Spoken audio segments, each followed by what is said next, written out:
PJ Fleck and the Gophers, fresh off their bye week, arriving for homecoming after back-to-back wins against USC and UCLA on a gorgeous day in the Twin Cities.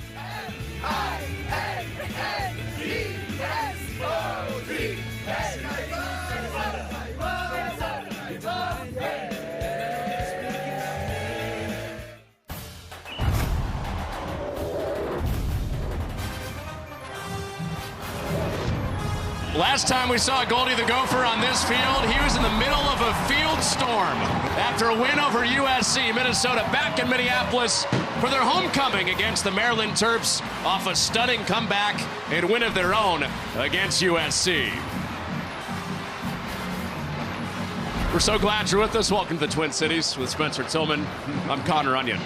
The wins that Minnesota and Maryland have had lately have felt like season-turning wins, but you got to do it again for that to be the case. Well, it's special anytime you get the leaders together, right? PJ Fleck, Mike Locksley are outstanding. They're the best at it, right? But they know as leaders, you've got to stack those wins on top of one another. Now, they've been able to do it, but those complete performances not have been there. They've got to do that today.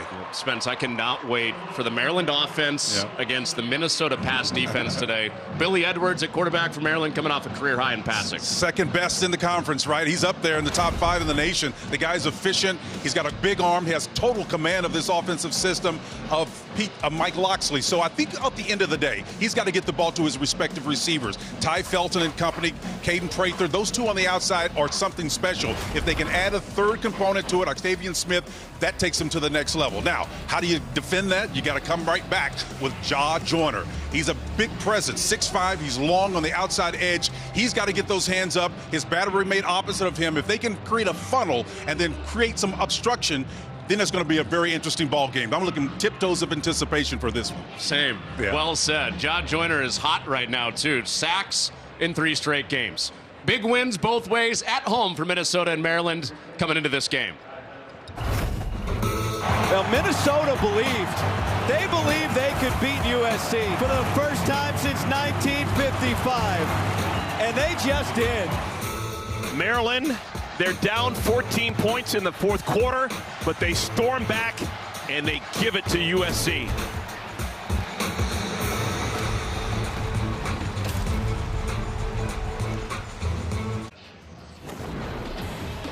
Time for today's Game Flow, sponsored by Progressive. The 110th homecoming at the University of Minnesota. PJ Fleck, Mike Locksley, seeing each other for the first time since 2021 on this homecoming game that means a lot for Minnesota and for Maryland to try to continue their season rejuvenation. Sub 60-degree temps, pretty good for this time of the year in the Twin Cities. No chance of rain, most importantly, no chance of snow. And the trees are beautiful, the leaves have begun to turn, man, and it looks special. It sure does. A walk-in campus yesterday, some excellent foliage. The people are so nice as well, Connor. They're outstanding. Minnesota nice for a reason, right? I love it. Well, Minnesota won the toss and deferred, so Kesich will kick it off to get us started in the first matchup in 3 years between the Gophers and the Terps. Everything in place for this homecoming game of the Twin Cities, and away we go with Kesich sending it through the back of the end zone for a touchback. So we were just talking about Billy Edwards and the week he had last week, helping save the season for the Maryland Terps with a career high in passing yards against USC. Well, and what allowed him to do that, Connor, was his command of the offense. Everything about what Mike Locksley is trying to do, he understands it. He's a quarterback on the field by extension. He's a coach on the field by extension. He is outstanding. They're going to need him to be at his best today.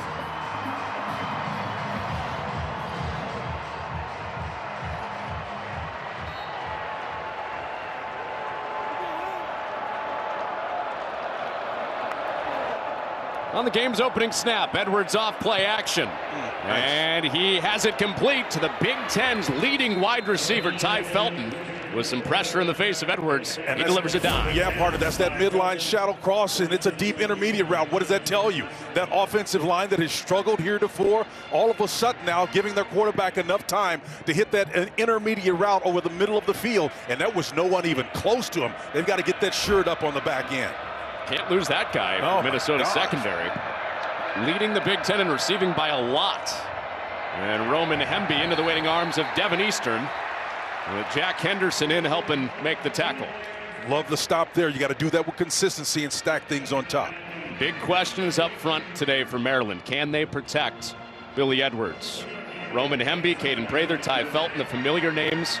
Octavian Smith, an emerging wide receiver for the Terps after last week's career high against UIC in receiving. Connor, I almost felt bad for Roman Hemby. You know, the running back, he gets overlooked. Offensive line not playing well, but I think they're going to give him some opportunities tonight.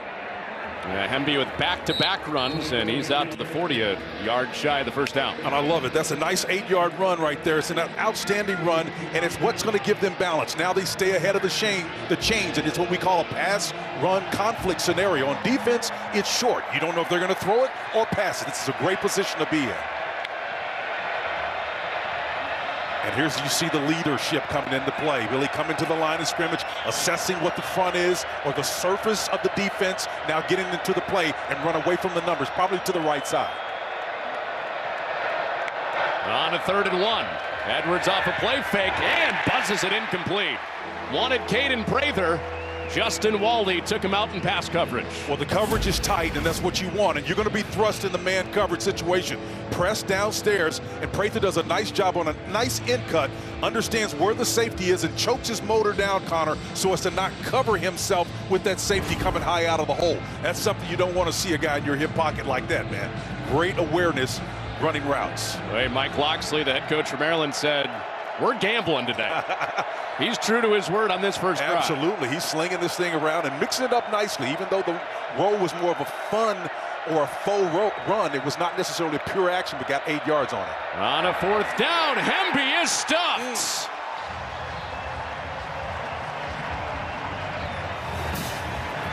Baranowski and Kerry Brown in leading the charge. I think Minnesota ball. Jalen Logan Reagan was in there as well. There was a bunch of guys in there all over him at the point of attack. That's what you want to do. You want to live on the other side of the line of scrimmage. I don't care how good you are as a runner. If your defense is in your lap, it's going to be tough to get yards, and it's frustrating right now for Coach. That first gamble of the day does not come up with 777s. Well, he's frustrated. Mike Locksley understands what was there, the opportunity for him, so it goes back over to the other side. Let's see what PJ's got up his sleeve. So Max Brosmer out for the first time at quarterback for Minnesota. Off a play fake, his first ball complete to his top wideout, Daniel Jackson, who cartwheels his way to the 35 with a first down. Well, Perry Fisher's covering him here, and again, this is man coverage. Both these teams like to play a camp technique, playing inside, almost a bail technique, right? A wonderful job on a nice 24-yard gain here. If you're going to play press coverage and bail, Connor, you've got to front them up at some point, or know that that safety that's high in the middle is going to come down and give you some relief. Almost the exact same start to this drive as the Maryland drive. 24-yard hit to Jackson, 1st and 10, and receiver and DB tangled up, and a flag comes out. Elijah Spencer and Perry Fisher, the two that came together, and the young cornerback for the Terps turned around and looked for the flag. Elijah's got that long reach, man. He's 6'2", 200 pounds. He's got a little size on him as well. The catch radius on all these guys. Pass interference. Defense. Ball be placed at the spot of the infraction. Automatic. First. And Max Brosmer. 2 weeks since their last game. Very, very curious. That's the word that keeps getting used with Brosmer, who's had 2 weeks to add to the knowledge that is already very, very deep at quarterback for Minnesota. He's adding numbers on top of that knowledge as well. 68% completion percentage, a little play action, reverse. And Christian Hoskins with a rare touch, and that's going nowhere. It's one of the guys that Minnesota offensive coordinator Greg Harbaugh wants to get involved this week in front of this offensive line that has an NFL prospect at left tackle, Ariante Ursery, anchoring that offensive line with Darius Taylor, one of the best backs in the Big Ten, running behind that line, anchored by Ursery. Well, this defense that they're facing is twitchy. That means they're athletic. They can run. They can chase.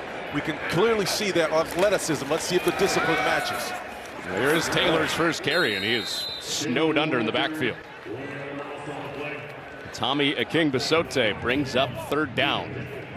It's a physical front with Fuller, Phillips, and Akingbesote, with the familiar look of Brown, Wheatland, Hippolyte, and Wyatt at the second level, and a very fast but young secondary that has been without Dante Trader until today, the last couple of weeks. Just watch that interior line in there. Jordan Phillips at nose tackle number 8. He'll be in there as well. Watch how effective they are at getting pressure in the interior of that line that Connor just laid out for you. On a third down, on the edge of the red zone. Rosemer to the sideline, complete to keep the drive going. Elijah Spencer out on the edge. Well, that coverage was awful light and loose. Elijah Spencer finding a way, and they're trying to go pace and tempo a little bit here for you and see if they can get something done. Now, you get a team, a defense on its heels a little bit. You don't necessarily want to huddle all the time. You want to get in there and see if you can affect the change and move the ball up the field. If it's your first time watching Minnesota this year, you might not recognize how much they pass. Yeah, 28 percentile. That's where they are right now. In terms of teams that pass the ball, it's a hidden secret of this bunch. Passing play on third down got him down here. Now toward the end zone. Jackson makes the turn. Touchdown for Daniel Jackson.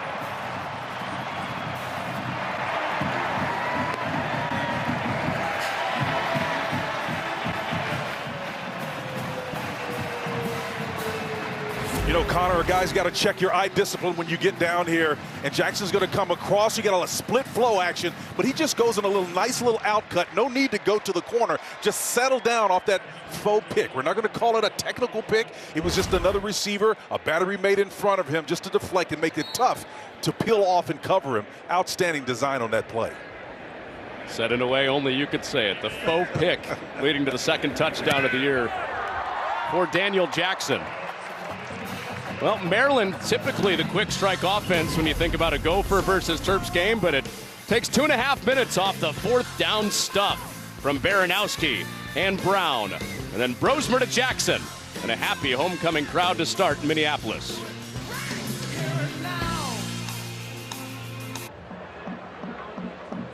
Well, PJ Fleck is excited for a number of factors. And again, the bottom line is if you can get coverage and then get this focused right here, right? That's Jenkins. And then watch Jackson come out off of that natural pick. I called it a faux pick because it's not supposed to be intentional, and they design it perfectly because you can't get over the top. Jenkins is worried about getting beat underneath because it's a man concept. But Jackson just says, hey, I'm going to take it outside away from where you're going. A brilliant design, a better decision by Jackson on the route. PJ Fleck, 8th year, back-to-back wins, and coming off the bye week where he said they were held together by tape and bubble gum. It could not have come at a better time for Minnesota to get healthy, including getting Kerry Brown back, who came up big on that fourth down stop that led to the touchdown. So Maryland coming out on offense for the second time. Let's get our keys to the game. Sponsored by Domino's. Get great deals on pizza, bread twists, and more. Yeah, we saw Maryland with a little bit of this on that 8-yard run that they had, right? Discovering a run game. If they can do that with some consistency, it's going to tell us a lot about their offensive line. And then ultimately, Minnesota got a still offensive possession. They've been effective with that with the score early. If they can get this potentially explosive Maryland Terps offense off the football field by stealing possessions, they're going to shorten this game and make it really tough and then one-dimensional. Stole one with their defense on a fourth down last time out there. Minnesota did. And pressure leading to the screen, and Ray off his fingertips. Nolan Ray fresh into the game with pressure from Strigo right in the face of Edwards. Danny Strigo, the rush in was right in his lap, and that's what they're going to need to do, Connor. They're going to need to do it more consistently with that, right? In those obvious pass down scenarios to affect the quarterback. But that's the notion. That's the idea. Now, if you got to get your battery mate that we talked about in the open jar joiner on the other side, that's the tandem you need working together. Joyner down in the bottom side of the screen on the second down and 10. Coming off sacks in 3 straight games. They've got him blocked. Nice. Edwards with plenty of time, and Felton could not disengage in time to get away from Gooseby. Incomplete. Here comes a third down. There's a flag we got to check on back in the pocket, right at the feet of Edwards. Offense, number 66, 10-yard penalty, remains second down. Baugh, the right guard again. That's what they've had problems with, right? these interior linemen dealing with these fast, twitchy type defensive guys up front can be problematic. If you're not technically signed, it's going to be a problem. Here's the hole right here in the interior line. And you can see, again, guys are coming around and doing a nice job of settling in. You got guys up here holding. You got a couple of things that are going on right now. Connor, they've got to settle down a little bit and be more effective up front. Edwards is looking both ways for a screen, finds Felton, and he is found by Wally. Justin Wally off a block to bring up third down once again for the Minnesota defense. And that's overall sound defense. You couldn't see it away from the play, but Josh Joyner, number 17, snuffed out the potential double screen availability on that particular play. And that's the type of complementary play on this side of the ball that they need to play to be effective. What do you got on your play sheet now for Mike Locksley?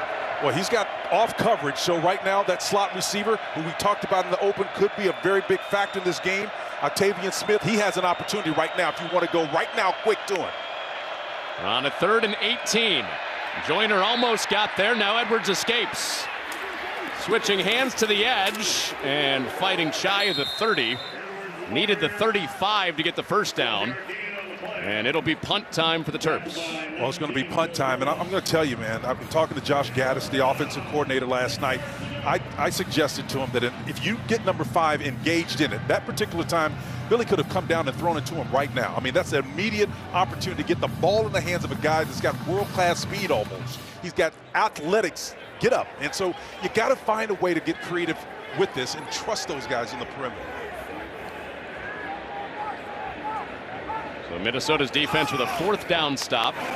After the hold, they come up with a 3rd down and long stop. And with the lead, getting the ball back. Boy Parrish through the first surge. And 65 yards to get for Minnesota for a lead extending score when we come back behind their lean, mean running machine. Darius Taylor at running back.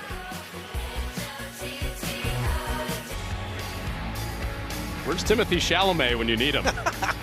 Goldie Gophers sandworm collapsed. Holy cow. Been a little bit of a roller coaster this season for Minnesota. Lost their first 2 Big Ten games. Won their next 2 Big Ten games against the LA schools, USC here and then out at the Rose Bowl, UCLA. When they've won, they have taken the ball away a lot. That's what you were getting at, Spence. Stealing some possessions. But it's weird. This is a known outfit that runs the ball really well. This year, they've been more of a passing outfit on offense. Well, there's ebb and flow in the course of every season. Everybody knows that. But in this new upgraded and revamped Big Ten Conference, you've got to get more consistency and have less of the flow and more of the ebb in terms of a high level of consistency. That's what they're looking for. And the first drive touchdown where Brosmer at quarterback was perfect through the air on all 3 that he put up there. Play action to start this drive, escaped pressure, and Darius Taylor out of the backfield has him close to a first down. Excellent play fake here and getting rid of the ball. I think the decision is really quick here. Against this 4-man down rush, you've got 4 men rushing, no more than that, but understanding naturally where the voids are and just the subtle move, the shift to find that little void in the check down route. There's no harm, no foul in getting the ball to an elite runner. And that's where they've made up. Minnesota has for some of the run game struggles is Taylor in the pass game out of the backfield. It's an extension of the run game, essentially. It's short. You got movement again on that right side.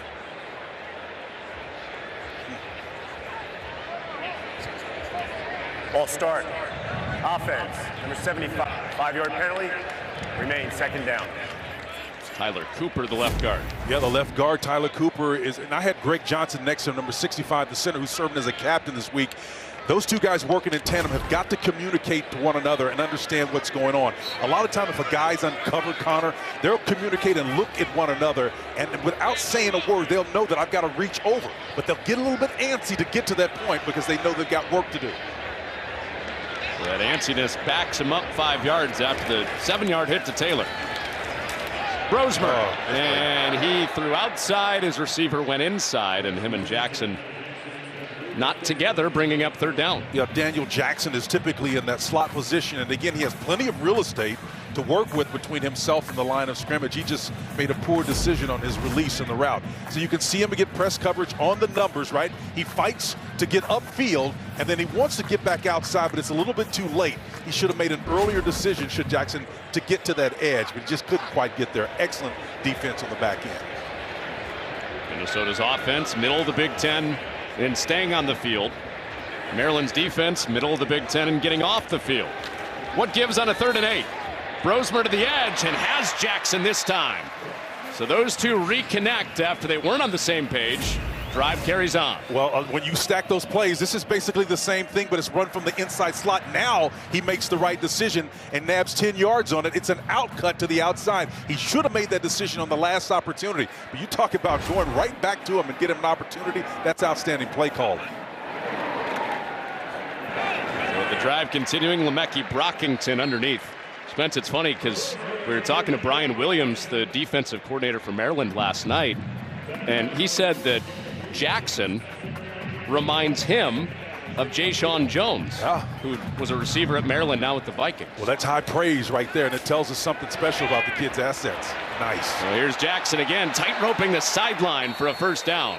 So the guy that reminds him of the former Terps wide receiver always seemed to find a way to move the chains. He does twice on this drive. And no mystery why they're trying to get the ball to him again.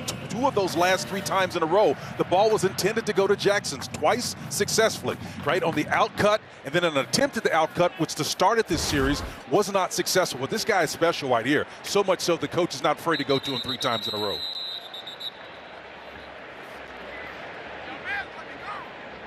Previous plays on the further review for a possible targeting foul. Yes, so the first trip up to the replay booth today, reviewing targeting. Today's official review is brought to you by Quick Trip. With Quick Card savings from Quick Trip, you'll find hot deals. I didn't see an apparent target against top. Maybe this, wait a minute, this is different. That's targeting. By definition, partner. By definition, that's targeting. And Judah Jenkins coming over to lay that hit. Mike, what'd you see on that hit by Jenkins? I like how positive Spencer was on this. He said, that's targeting when you saw that shot. It's the crown of the helmet. You watch him, he's looking straight down. The indicator is he's attacking. So to me, a very good stop by the replay official. And I think that is targeting, which will lead to an ejection. After further review, there is a targeting foul. Number 21 from Maryland has been disqualified. 15-yard penalty be added on to the end of the run. First down.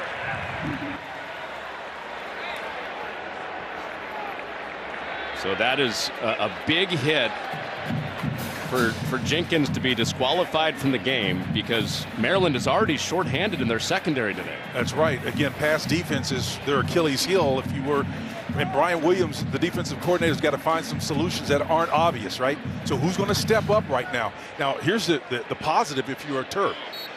Minnesota isn't set up to necessarily exploit that aspect of what just happened here, right?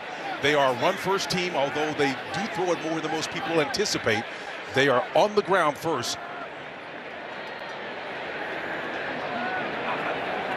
5 passes, no runs on this drive. A 6th pass from Brosmer is broken up. The guy who just checked in for the ejected Judah Jenkins was Lionel Whitaker making the play.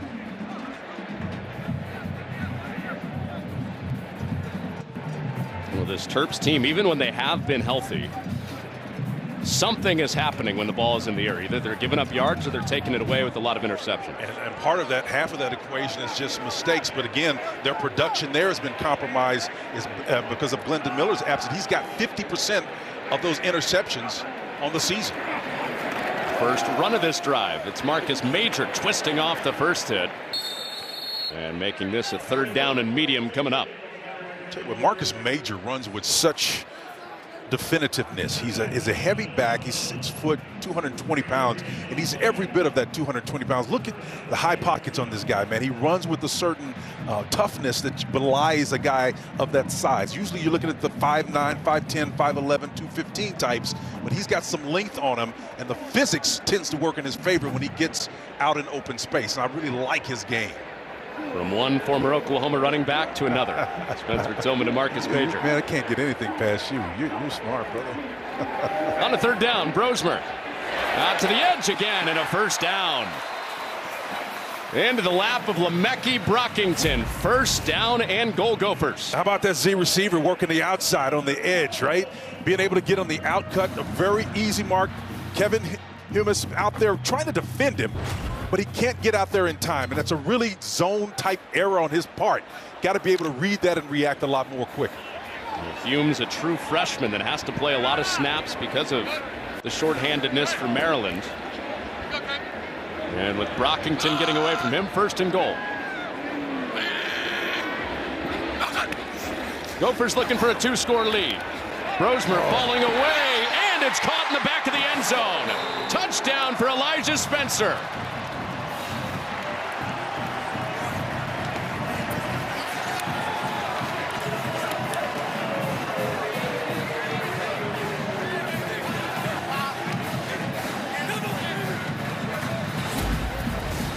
When you talk about Max finding Elijah Spencer back here in this crowd, it's what they call a switch concept. You've got a mesh concept with the tight end crossing each other in front, and then to find him drifting in the back, absolutely. He said, let's roll that boat, baby.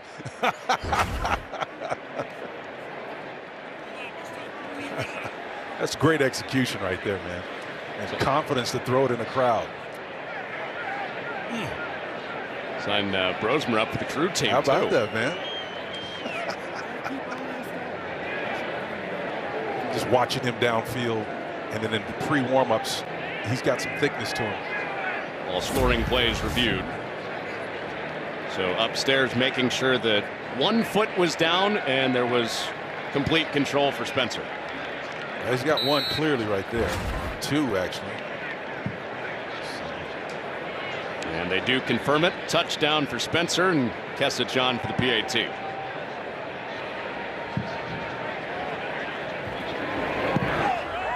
Well, Minnesota rested.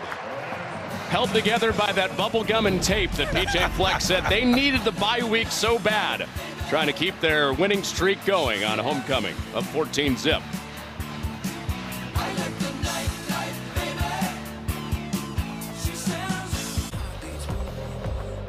Well, Minnesota trying to continue their mid-season rejuvenation after losing their first 2 Big Ten games.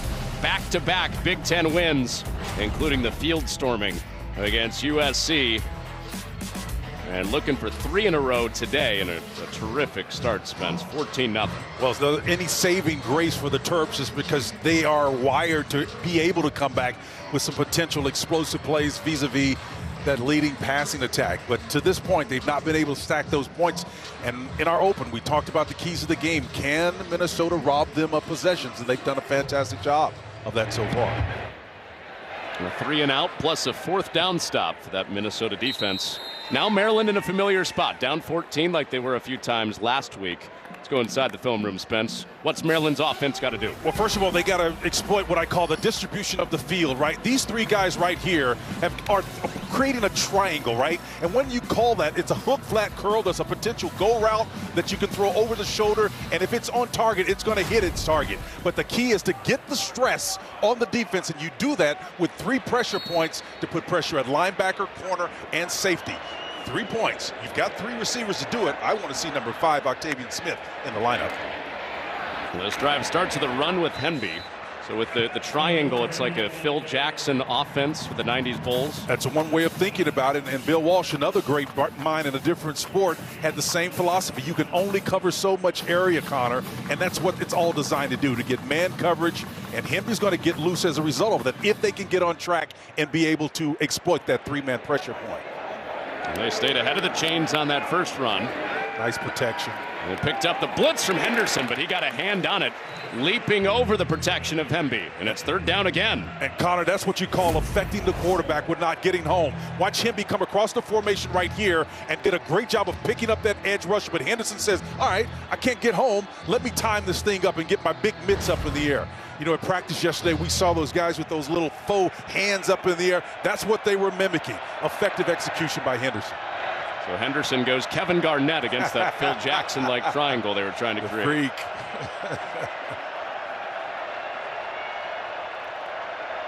3rd down and 6. Coming off a 3 and out. That is doctor. picked off. Headed the other way. Justin Walley with a pick 6.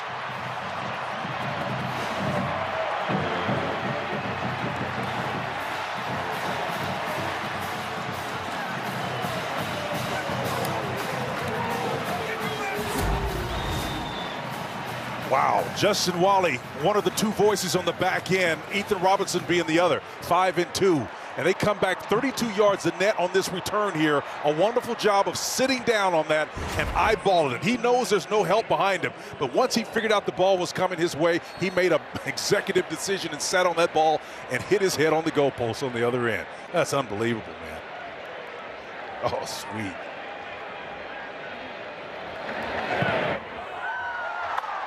Well, huge days for Justin Walley and Ethan Robinson against the Big Ten's best passing offense in Maryland.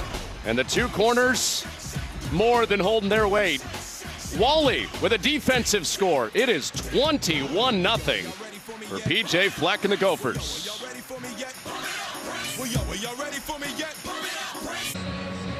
Oh, Locks looking for answers, trying to figure out why his stellar quarterback is struggling. Meantime, Justin Walley has got eyes to see and ears to hear. He's focused here. Look at his body language. He's seeing where the quarterback is and what he's going to do with the ball. He's not even looking at the receiver now. He squats and drives on this ball. That's film study right there, Connor. When you sit in the film room and you understand what's going to happen, you understand the coverage on your side of the ball behind you and what you can risk and what you cannot. That's an intelligent player making a high-level football decision. Outstanding. It's like Walley was running the hitch route for Shalik Knott's there. He was all in his mail, that's for sure. And again, that's just being smart and understanding how the game and that particular play is designed. 21-zip Gophers. Well, hey, tomorrow it's a huge day of football on Fox. 1 o'clock Eastern time. Jordan Love and the Packers against the Jags. We're at 4. Josh Allen and the Bills against Geno Smith and the Seahawks. Check local listings for the game in your area tomorrow on Fox. A couple of athletic quarterbacks right there, man. Jordan Love's pretty special. Great leader as well. Saw him a couple of weeks ago against the Texans, and he's got some assets.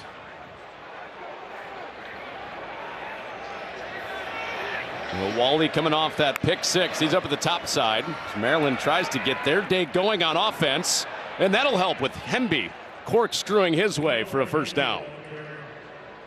Well, if you're going to bring pressure from the edge, you got to make sure it's going to work. And again, got to understand where the pressure points are coming from to exploit it, because when you vacate an area, well, you better fill it quickly. These 2 teams can hurt you. Well, that run for Hemby, 13 yards. That's more than he had all of last week. Just 4 carries for 12 yards on a pass-heavy day for the Terps. Back to the air here in a wobbler off target from Edwards behind Knotts. Yeah, Shalik had that one on his back shoulder, right? And they had such a great week last week. Felton, Prather, Smith with 8+ catches. All went for 80+ yards, with Billy Edwards going for a career high. And when you're in that company, bunch of first-rounders at Ohio State, Garrett Wilson, Chris Olave, and Jackson Smith and Jigba, you know you had a day. This will be 3rd down coming up for the Terps.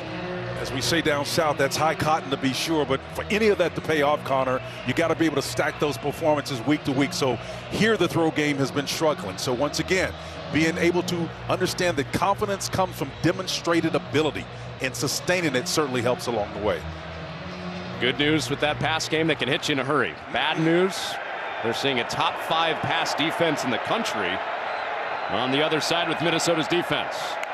On a 3rd down, Edwards escapes. Edwards tucks it and runs and fights his way near the sticks. They've got him about a half-yard short. And a decision coming again for Mike Locksley on a 4th down after they were stopped earlier. Well, what made that play work was really the blitz pickup. Watch this guy right here. Come across the formation, allows his quarterback to step up, and not only does he just stone the guy in the hole, he gets him in there and maintains the control, May even dinged his elbow a little bit, but it was worth it because his quarterback got free and got up the field. Just an outstanding job in the hidden assets and talents that you have at that running back's position.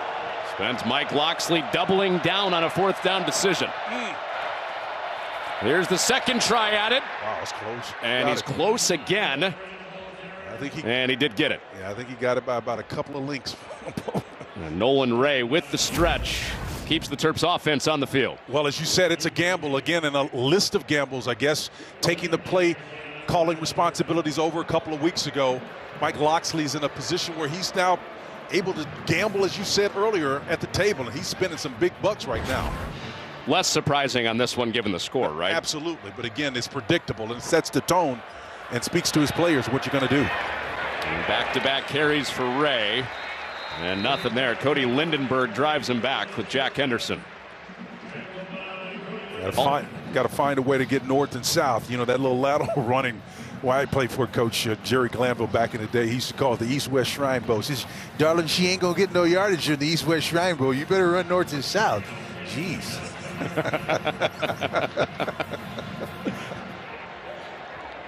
It's not the North-South Shrine Bowl, is it? Not at all.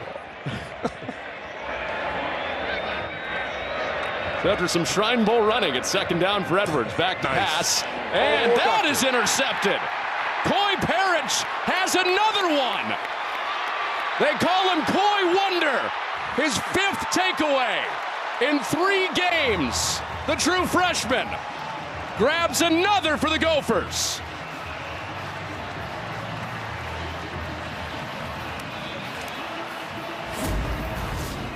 Edwards ends up airmailing this one to Ty Felton. He's going to his big target, right?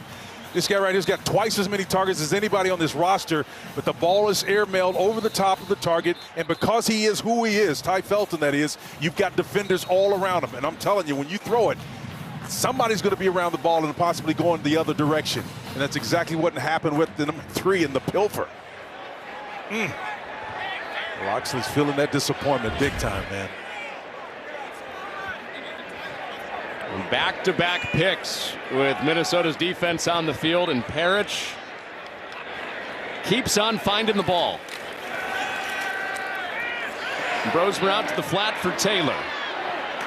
And he's inside the red zone. Coy Parrish, a couple of weeks ago against USC, became an every down safety for the first time. Picks in 3 straight games. He has 5 now. That's what you like to do. You like to make people pay for the decisions that they make. And all of a sudden, when you start developing a history of being able to do that, they stay away from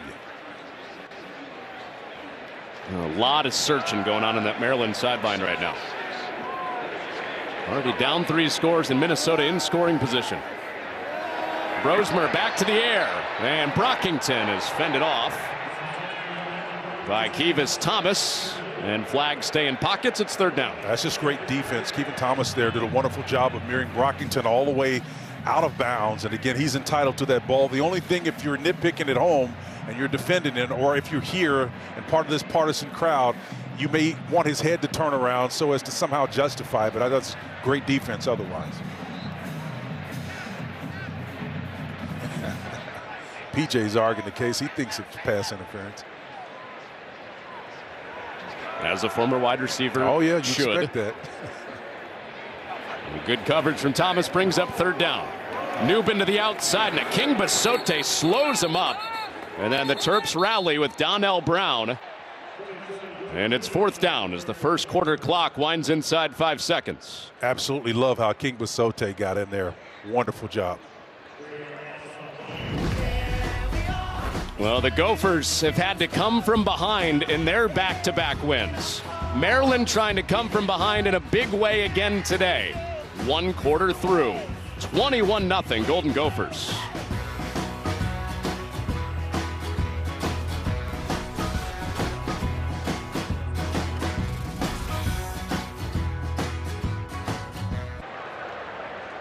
Well, tough start for Billy Edwards coming off a career day at quarterback for Maryland last week. And 2 completions, 2 picks. The stat line in the first quarter for Edwards. And that is an ongoing conversation with him and Mike Locksley. Well, there's a script for how to deal with quarterbacks in particular, and they've got to find something that's going to work to communicate to an otherwise on target and in command signal thrower. 40-yard try from Kesich for Minnesota, and he twists it inside the upright. All set up by Coy Parich's interception. Spence, he did it again for the Gophers. Well, you intentionally go his way after the history he's had in recent weeks. He's going to say, Parrish to throw it. Don't come my way, man, because I can make you pay for it, and he does. Does a wonderful job of seating the ball properly, again, in that right hand so that he can fend off potential would-be tacklers. So he gets it in his hand, makes great decisions. Boy. I mean, he's one of the best playmakers I've seen, and he's only 18 years old. He's only gotten better and better. His whole team trusts him. He's already been voted a captain as a freshman. He is an end-to-end solution on the back end. PJ can be proud of number 3. A rare young talent. The game has ended both times with ball in Parich's hands. This one comes a little bit earlier, but as far as the hopes for Maryland, it's not all the way over. But they better do something on this drive. Absolutely. They're getting to that desperate point right now. Again, listen, you always keep in the back of your mind your offense is who it is. But I think right now, Billy's a little bit shell-shocked, right? All that confidence, all those numbers he's posted, it's all for naught because he's not being able to convert points. And instead, he's doing just the opposite. It's turnovers instead of completions. And that's a bad formula for success. It took Coy Parich 2.5 games as a full-time player in the secondary to set the freshman record for interceptions at Minnesota. You made a great point there, Connor. That was one of the things that Coach just beamed up. When we mentioned his name, he's an exception. I asked him, was the game too big for him? Because he's exploring around, putting him in return and some other things that are key for what they need to do to accomplish their goals. And he said, no, it's not big enough for him, but we're just measuring our steps. They absolutely love him. It's a rare addition to get a freshman that talented. So where is the mind for Billy Edwards right now? Well, he's in that no man's land, and it's a military definition, and no man's land means the bullets are coming at you from all directions. It's not one known, and he's a little bit confused, so they're going to the ground game, something they're not particularly good at. Josh Gaddis told us last night, the offensive coordinator for Maryland, we know, everybody knows, run game right now is a weakness. That's right. And the fact that they're going to it right now is a little bit odd, right? It's antithetical to what you would think they would try to do. Force your hand at what you're able to do, but if you're throwing interceptions, man, you can't blame Locks for doing this. He's calling the shots now.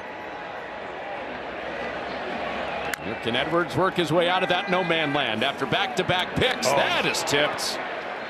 And very easily it could have ended up in the hands of Wally. Yeah, Devin Williams with the underneath coverage. Yeah, he's part of that swarm coverage, Connor, on the back end. Devin Williams, number 9. He just dropped back in that coverage and saw an opportunity. Watch him drift. And he sits on this ball. And see, this is the danger now. It's just a 3-man rush. And what does that mean? You're dropping 8 in coverage. A lot of bodies back there. So those interceptions you've been throwing, the probability of doing it again increases when they're just rushing 3. And there's flooded back there with personality. On 3rd and 9. Pressure coming. It gets to Edwards, and it's knocked down incomplete.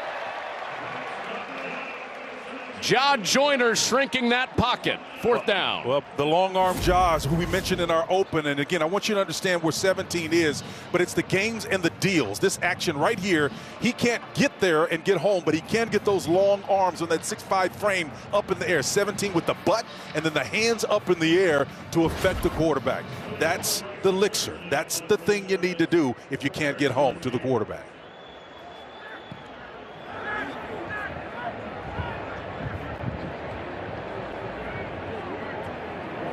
Mike Locks has got to be thinking, man, we haven't been able to run the ball much this year, and just from the look at Billy Edwards, seems like he's a little bit in his head after back-to-back picks.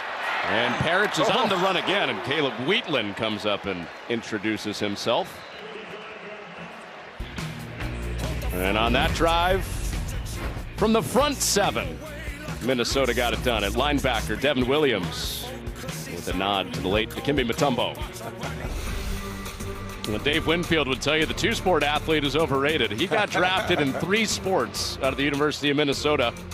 Hall of Famer in 2001 and a World Series champion with the New York Yankees in 1992.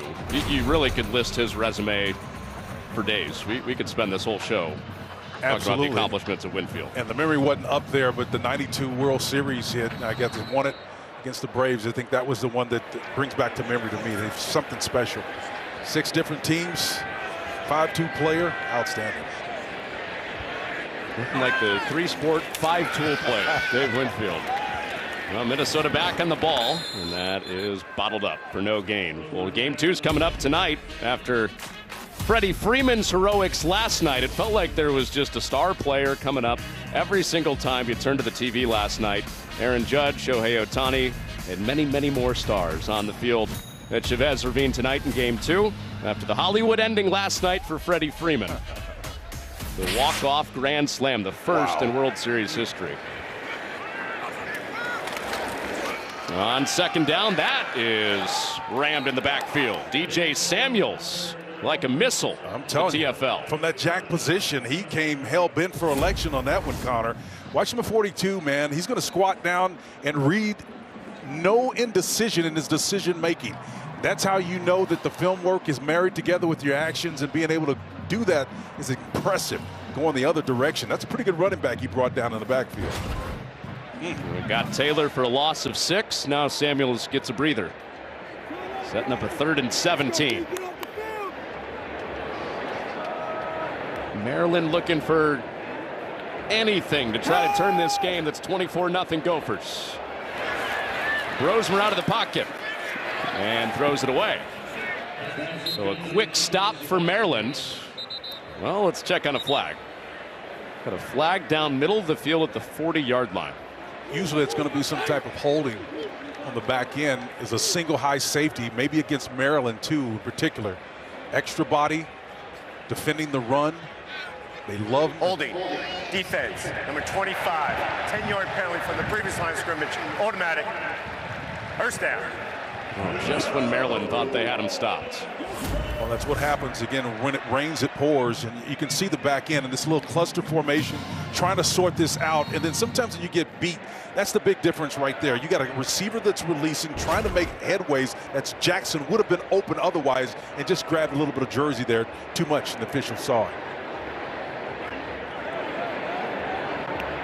Would have been 4th and 17 instead 1st and 10. And some downhill running for Marcus Major.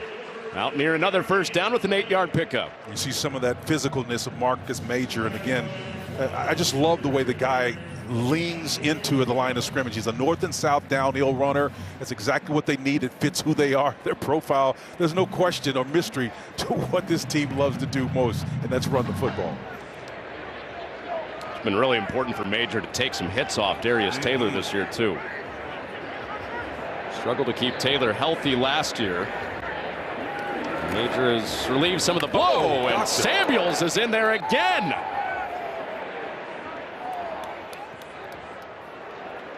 Taylor on the ball carrier.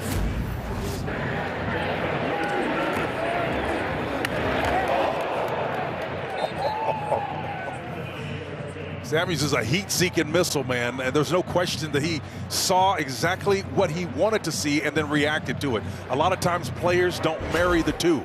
There's a little bit of a hesitation, but the confidence comes from watching quality film, and when you see something that looks familiar, you go get after it. Samuels did just that. The 2 best plays of the day for Maryland have come on this drive from Samuels. Another shot at a 3rd down to get off the field for the Terps. Brosmer across the middle and off hands, incomplete. Jackson usually hauls those in. Instead, it's 4th down and 8. Yeah, that's a great stance right there. It was just a 4-man rush. You're dropping everybody else in coverage again. So it was not, it takes 5 to constitute a blitz. Everybody's sitting down in zone, finding those nice little voids in there. Ball just on that back shoulder just a little bit. A tremendous job, but maybe a little bit more accuracy needed to complete that one in traffic. So it sends Ty Felton back to handle punt return duties for the 2nd straight week. Crawford short off of Parrish and into the hands of Felton. That could have pinballed around and been disaster. It hit a Minnesota player in the back, so it would have been inconsequential there. Hit Parrish first. And Maryland will have it after all that.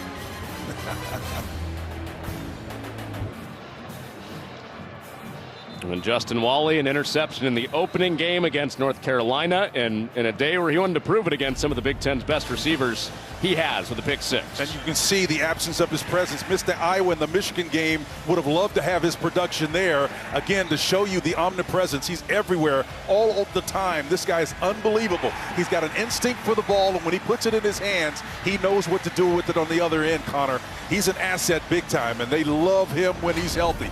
Just imagine, they play these close games here. You wonder what difference it would have made to have him in the lineup against Iowa and Michigan. Ball being placed at the 29-9-yard line, 1st and 10. Ball got moved the punt before we went to commercial. Coy Parrish was down on punt coverage for Minnesota. Hit him in the back. That's why the ball's up at the 29-yard line on 1st and 10 for the Terps. And this drive starts with Parrish in the backfield. Say, let's eat some more after his pick earlier. But I'm telling you, you know a guy who stands out when he's got a nose for the ball, can make plays on the opposite side of the line of scrimmage before you even get a chance to get going. Roman Henry doesn't have a chance there because number 3 says, let's eat, man. I'm hungry. It's time to do it. And he certainly does on that play. Well, he's sure to add to the great safety history under P.J. Fleck here at Minnesota. Octavian Smith, it's 3rd down. Think of Tyler Nubin, who just went out to the NFL. Out of Minnesota last year at safety. Jordan Howden with the Saints. Got a flag down. Personal foul, roughing the passer, defense, number 91 with a low hit on the quarterback. The 15-yard penalty will be added on to the end of the play. 1st down. Devin Eastern. Well, you got to hit him high. You can't hit him low. That's really the key. So, see, the big fella comes in there, gets around the waist. He was not pushed in an intimate whatsoever. Devin Easton, number 91. Again, he's just got to find a way to keep his head up and his athleticism. Those guys got enough to do it, even though they're big. Just can't afford to do that these days. They're going to protect the quarterback. So that hit has Maryland out near midfield. Pressure off the edge and up the middle. And Edwards bravely hung in there and has a 1st down to his tight end, Howard. Devin Williams that close from the sack. Well, you can see the pressure coming from the outside. It's going to come from outside here, up top, right? And that pressure is something you got to be mindful of. Again, Billy Edwards has seen the pressure come in so many different angles from him today, and it's affected his productivity. You got to wonder what's going on in his head. John Joyner broke free. Edwards away again. And almost a highlight catch for Howard. And the thing about it, John Joyner was still in his hip pocket as well. And even when he throws the ball properly, you don't pay it off on the other end with a catch, right? Howard goes up and tries to high point it, just can't handle it and bring it in. And then on top of that, you take a shot. He steps up in the pocket. Here's John in the back. Boom, he nails him, man. So you're going to pay for it. When that happens, Connor, you want it to at least be paid off with the reception on the other end.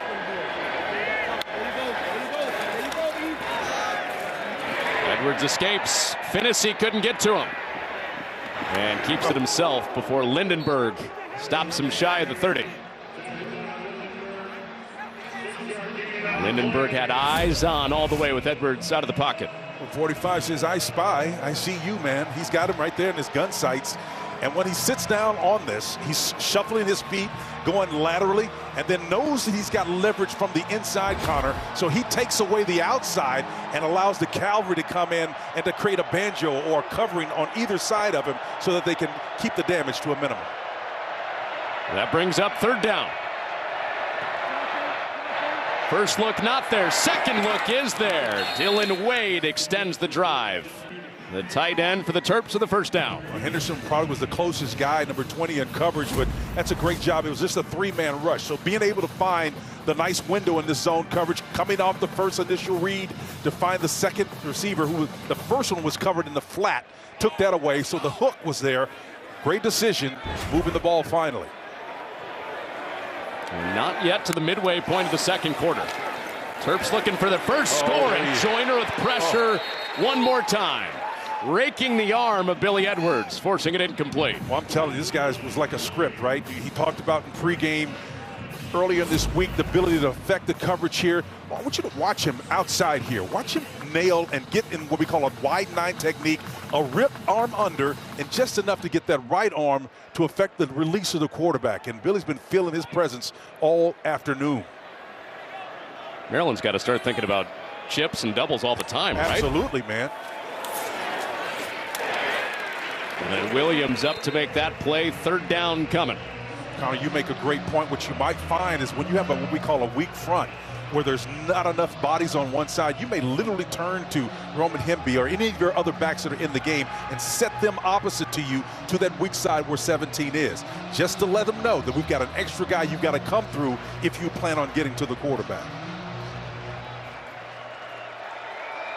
This is usually where Ty Felton becomes the top target for Edwards. He's out of the slot top side on 3rd down.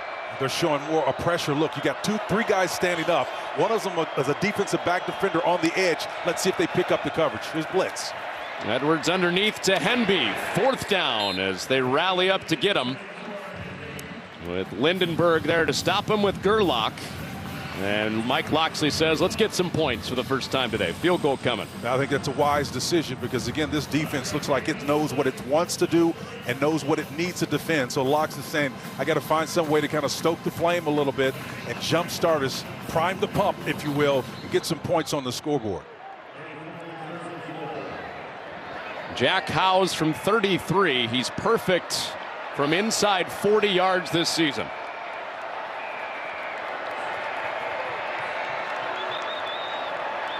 For the first Maryland points of the day, Howes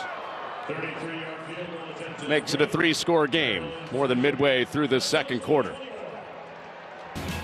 On a day where it has been a struggle so far for Maryland, they find points. A field goal has a 24-3 in Minneapolis.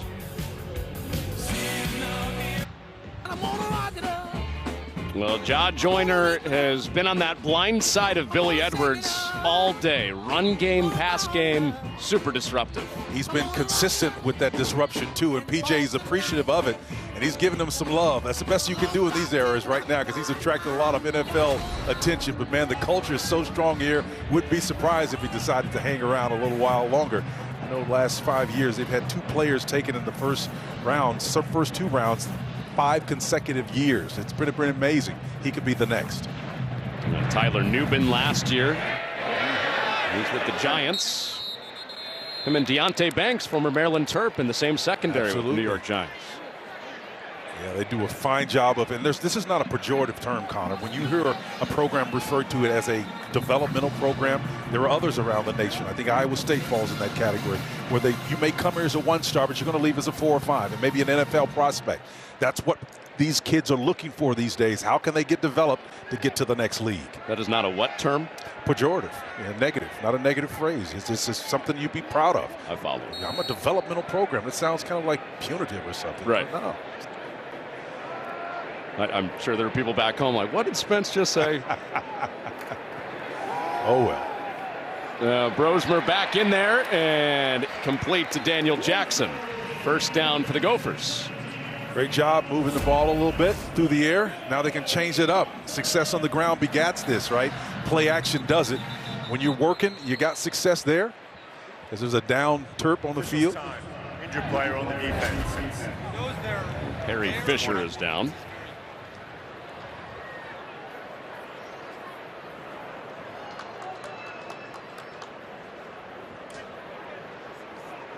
Terp secondary is without Judah Jenkins the rest of this game. He was disqualified for targeting. Brandon Jacob at safety. Glendon Miller, also a defensive back, has not played in this game. And Perry Fisher slow to get up. There were already some question marks about Glendon Miller, their nickel, whether or not he would play. And then, of course, Jalen Husky was the other guy responsible for that production in the interception department. There's a lot of athleticism and production missing now. Locks has got to find a way to get some solutions. Why is Grimace here?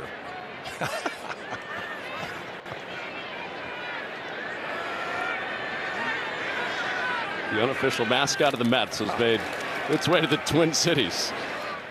Inside run for short pickup. Give Taylor a yard on that play.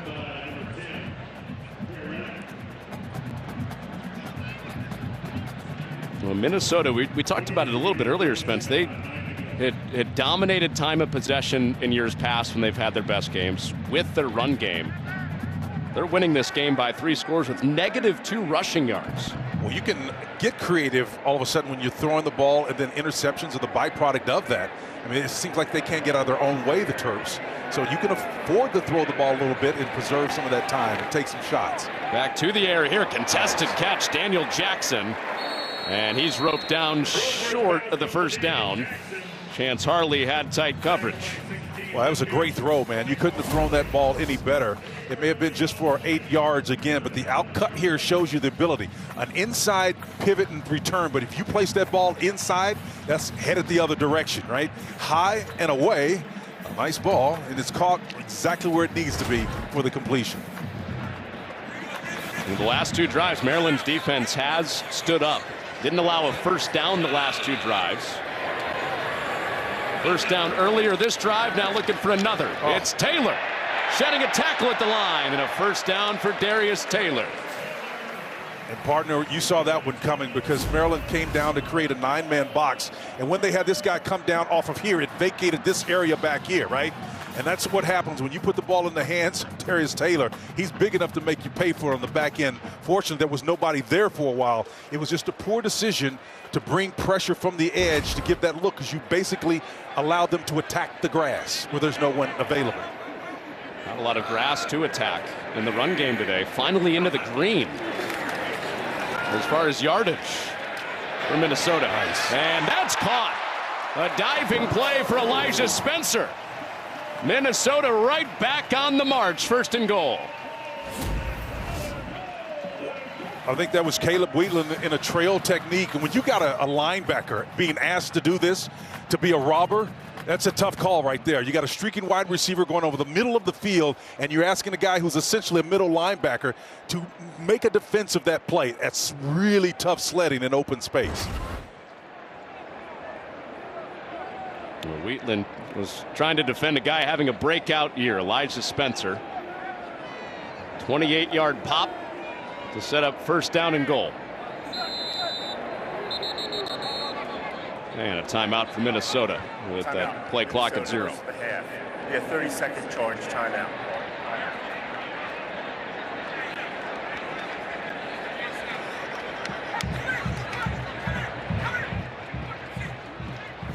Several options for Brosmer right now. Spencer had that last catch. Daniel Jackson is top target as always. And he's catching them in traffic as well. Nice job of working in tandem off of those little switch route patterns underneath. Little screen action that helped him as well. The outcuts have been there for them. So Jackson has done a wonderful job. I remember there was one sequence where they went to him 3 times in a row, and one was an errant pass because he made a poor decision. The yardage has been there for number 9, and when it hasn't been, it's because the mistake that he made. It has only been one time when that happened. He is a steady source of production.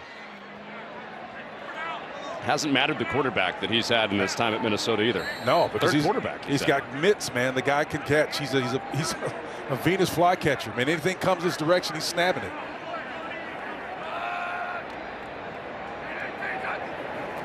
On 1st and goal, it's Taylor. Nice. Patient and then fast through the hole inside the 5. Love that description. It reminded me of Edgerrin James on that one. Slow to, fast through. A little hesitation. And when you see it, he's big, but you know what? He's got the ability, Connor, to hit that and take it. See that little hesitation, like you said, slow to, but fast through when he gets there. Just a little 3 yards or so.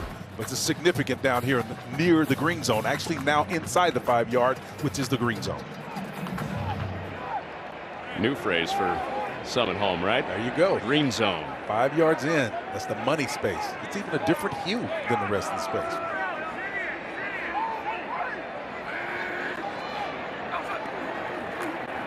This is Major in the backfield, and he's stopped up well shy of the goal line. Wheatland and several others there for Maryland. And here comes 3rd down. Yeah, Wheatland brought the party on that one, man. Again, you know, everything happens. It gets constricted down here in this red area now, green zone. And what does that mean? When you're running routes, you better be doing it exactly because you're going to pay for it. Anybody that will be covering deep is not even out of the mix. 1/3 of your playbook goes out the window when you're down here. So everything, a premium, is on execution. Well, Maryland just got points for the first time today. First 24 points of the game to Minnesota. Now their defense looks for a 3rd down stop. Nice switch route. Rosemer protected, and there's Jackson underneath for another Gophers touchdown. I felt bad for Lonnell Whitaker, man, number 17. He's playing in the nickel position and in a backup role, trying to cover the guy that's caught everything that's come his way. And it's just one of those difficult assignments that you draw. And when you watch him come underneath this coverage here, it's impossible to do it, right? He's streaking, and it creates separation almost instantly. A decent or just a local pass, anything that's in the general area, he's going to catch that one and hit his head against the goalpost. Well, Jackson came in. You mentioned all the yards and catches he's had. Just the 1 touchdown. He's going to leave this first half with double his touchdown total on the year. Incredible.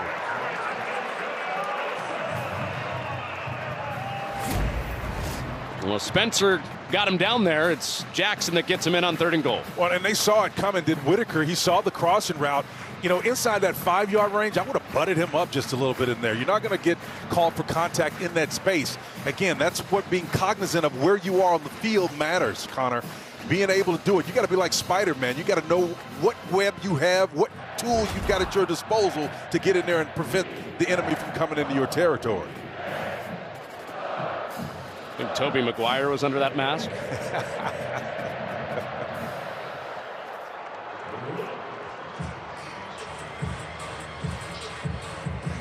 Well, Minnesota at home this year, they've had 3 sellouts at Huntington Bank Stadium, including that stripe out. And anybody that was there is going to remember for a long, long time storming the field. And not only the team, but the fan base rejuvenated by what the Gophers have done the last month or so. And why not? There's not a program, in my opinion, I've been pretty much to every stadium in the nation. There's not an organization, if you will, or an institution that has more assets available to them to serve the student athlete in the way that they do. So I'm not shocked. They've got great community support. They're tied in at so many different levels. Corporate entities do a wonderful job of supporting it. Fair catch called for by Smith. Did get that hand up, so this will come out as good as a touchback, even though it was a little nervy. Well, Ohio State, big noon kickoff today in Columbus. They were trailing against Nebraska. It was 17-14 late. They survived. There's one less undefeated team. There were 9 undefeated teams in college football coming into the day. Navy takes their first loss against Notre Dame. Yep, that's impressive. And again, when you look at Indiana, number 13 remains undefeated. They got Washington 31-7. That program obviously had to replace its head coach, and now it's a little bit different environment. But that takes nothing away from what Indiana has been able to do this year. It's been absolutely outstanding. Another sellout at Memorial Stadium in Bloomington today to get to 8-0 for Curt Cignetti in his first year. Screen starts the drive for Maryland, and Hemby is dragged down by Lindenberg. That's one of those rare opportunities where they allow the speed got from them. That takes us down to that 2-minute range we're in. The UCLA game before the bye week, Cody Lindenberg started playing his fastest ball of the year.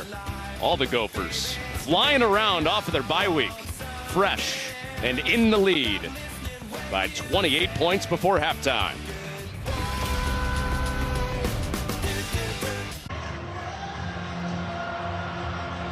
Minnesota with the answer back touchdown after Maryland's first points of this game at the 2-minute timeout before halftime. And that's how the day's gone. First 6 touches for Mike Locksley and the Maryland offense.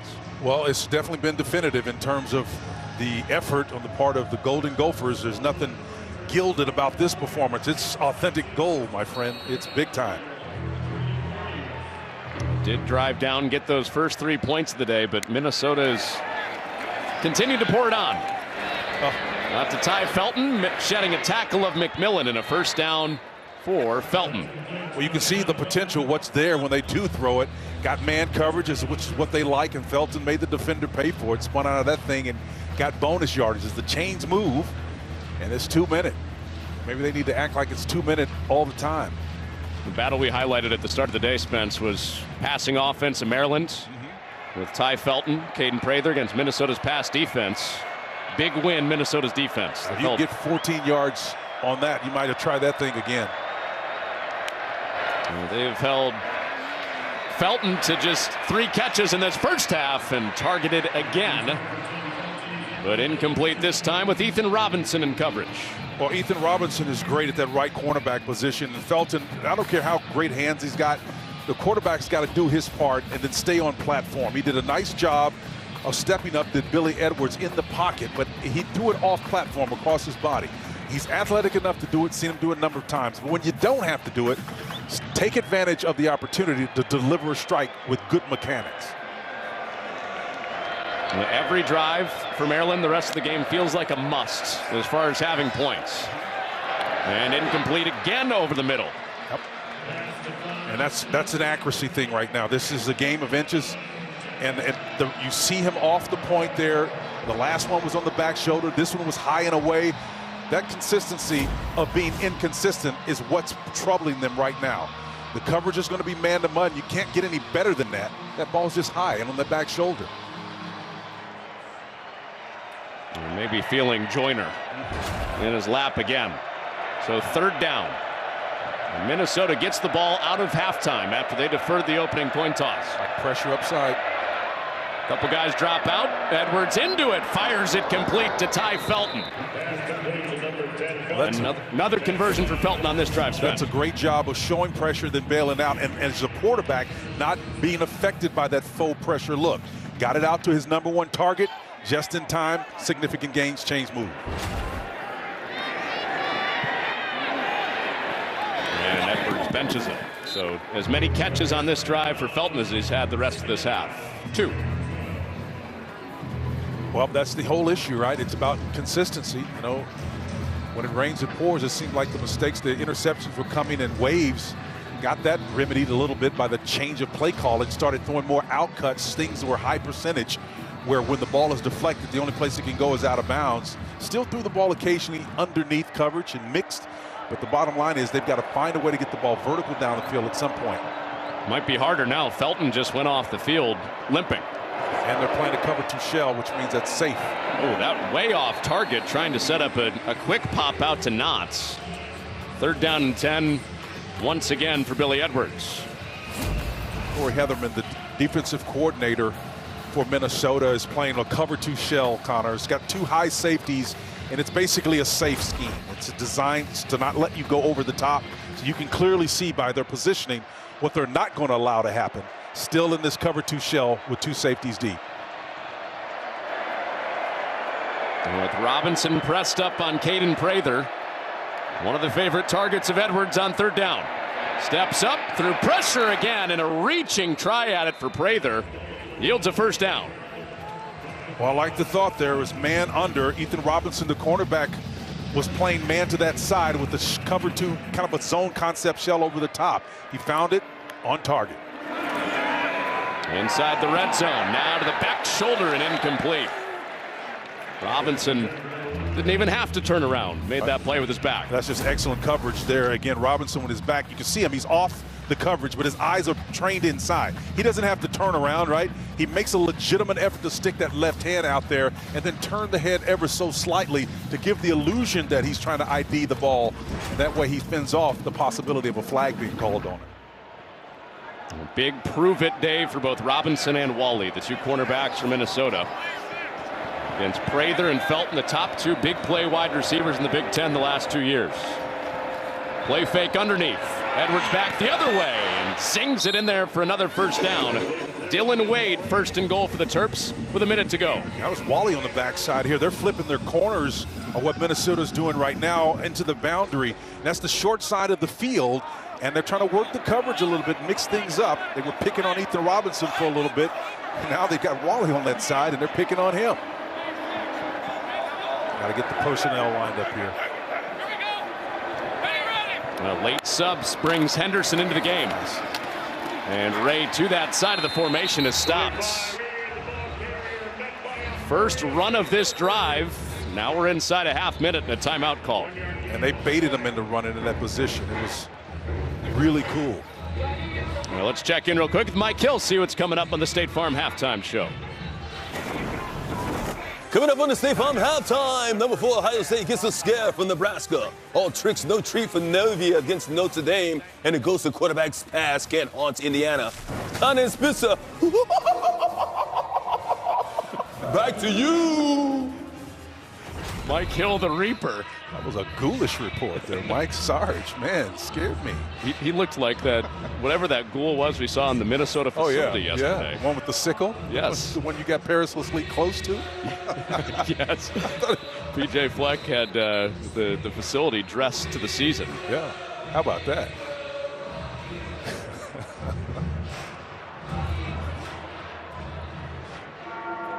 So beware of the halftime report coming up in 32 seconds with Mike Hill.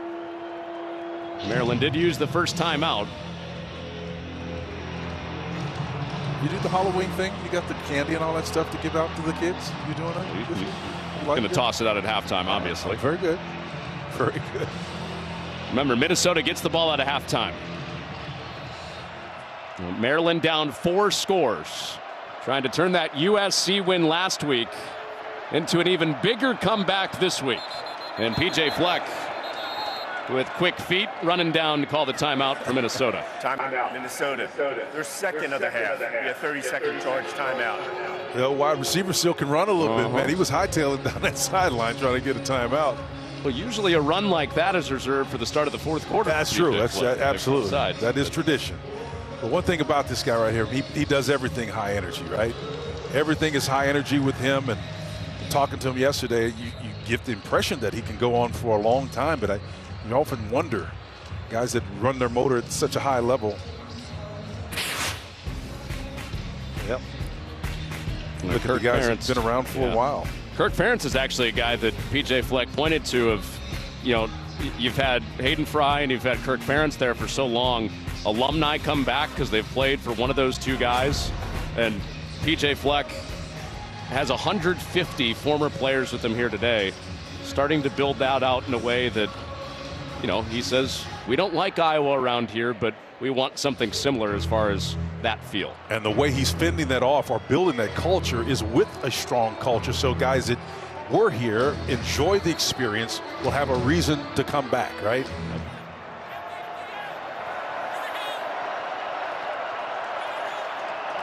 Second and goal for Maryland. Edwards keeps it himself, and a walk-in touchdown. Edwards hits him from 3 yards out for the first touchdown of the day for the Terps. Timeout on the field for an injured player on the offense, 55. When you get down here in the green area, you got some split flow action that's going here. And the quarterback is going to make that same direction, an opportunity to get into the end zone, and the eye discipline has got to be on point, right? When the back and the tight end crisscross like that, if you're an inside linebacker, you're going to see one of them, but believe me, it's almost impossible not to see both of them. The question is, who are you going to respond to? Split flow is a very ubiquitous concept that we see a lot in the game today. Everybody's doing it, that is to say, and so you got to be mindful of it, and more importantly, you got to know how to defend it. The cost of that touchdown was the backside tackle, Andre Roy, having his lower body looked down. Well, he's at that left tackle, and again, in any scheme, you don't have to know a lot of football about this, but usually that is the blind side of the quarterback, and he's so integral and important to what they want to do here to be able to protect their quarterback, Billy Edwards. He's going to get rolled here on this back end. A lot of garbage, trash in there.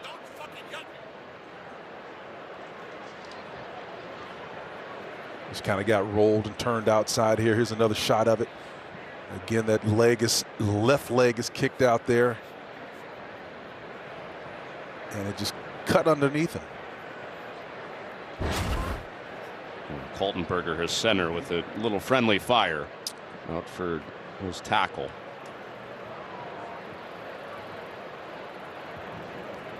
Well, Mike Locksley out to see his left tackle, Andre Roy, will step out.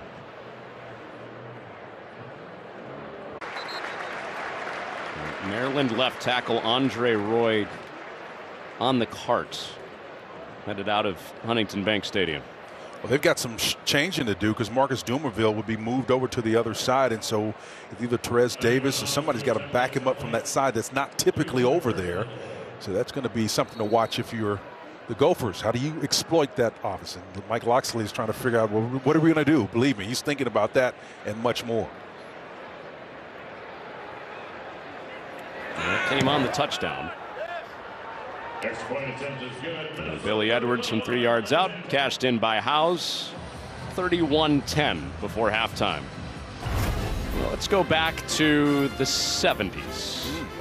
It was a big deal that Minnesota fans were getting grits for the first time when they played Maryland. It was the first meeting back in 1977. How about that? What do you think they would do with shrimp and grits? Would that be a shock to the culture, perhaps? Probably at that time. Grits have become more well-versed across the United States. Everybody knows about grits and shrimp. The question is, if you're in the South, how to serve your grits. Do you put butter, sugar, or nothing in them? Just asking. You're asking me to get in trouble. Some people you don't want to do that, question. man. Don't declare. Don't say it. I'm not going to declare. I'm riding the fence.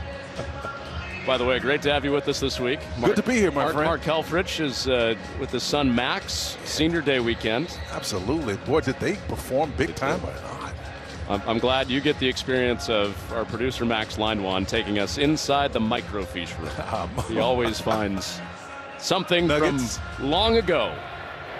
Max is the best, man. Flag out on the kickoff. So good field position for Minnesota.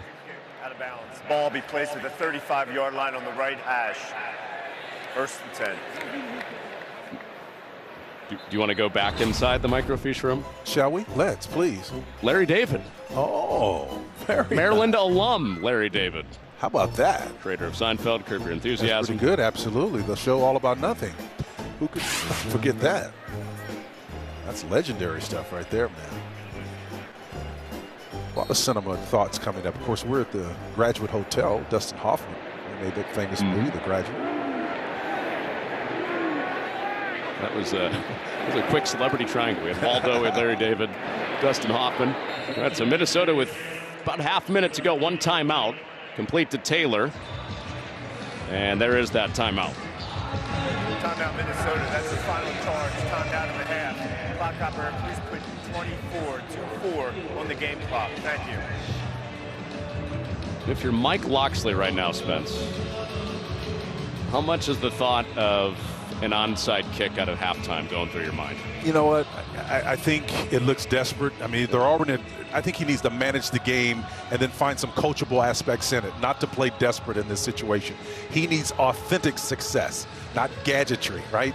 And if you're relying on that at this point in time, I think they've got bigger issues to attack. So if you're me, I'm not going that route. I'm trying to defend and play the game the way it's supposed to be played. Still possessions in a different way. Absolutely. Two interceptions in this first half. One led to points directly on the pick six, and back over the middle. Brosmer has it complete. Jamison Gears with the reaching catch. And now they're right on the edge of field goal range. 22-yard connection, they run up to clock it. And with 16 seconds left, well, Minnesota in scoring range again. The Will linebacker, Ruben Hippolyte, the second, was back there, and he goes up and tries to defend, but this ball is high-pointed, only like a tight end could, and it's just placed perfectly. I mean, outstanding effort on the offensive side. If you're going to put it on the back shoulder, put it up where the safety is at least 6 to 7 yards away from you, and that's exactly what you had there. Max Factor. Gears, the top pass-catching tight end. Already has more catches this year than the rest of his career combined. Another big one sets him up to the 35. Oh, nice. Brosmer protected back to that part of the field, but incomplete. I think Max can wait sometimes. You know, he wants to go get that ball vertically. I think it would stay within the confines of what they do. Have a little bit more patience on Darius Taylor because he's matched up one-on-one with these linebackers. And, boy, he scooted out of there so quick, you can't really cover this guy. He's more than just a check down. No timeouts. If they don't get the first down, it'll be 4th down.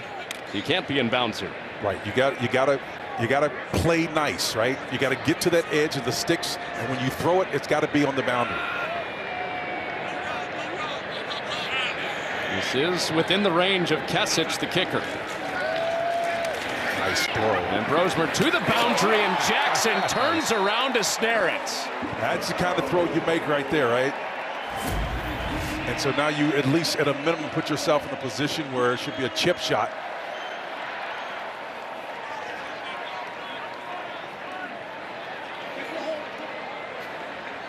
Nice 19-yard gain, puts him in that position, man. That's outstanding. So the kickoff out of bounds leads to good field position. Minnesota aggressive. And a chance for 3 more points. Also getting the ball out of halftime. Kesic from 34. And to extend the lead before the break, Kesic drills it.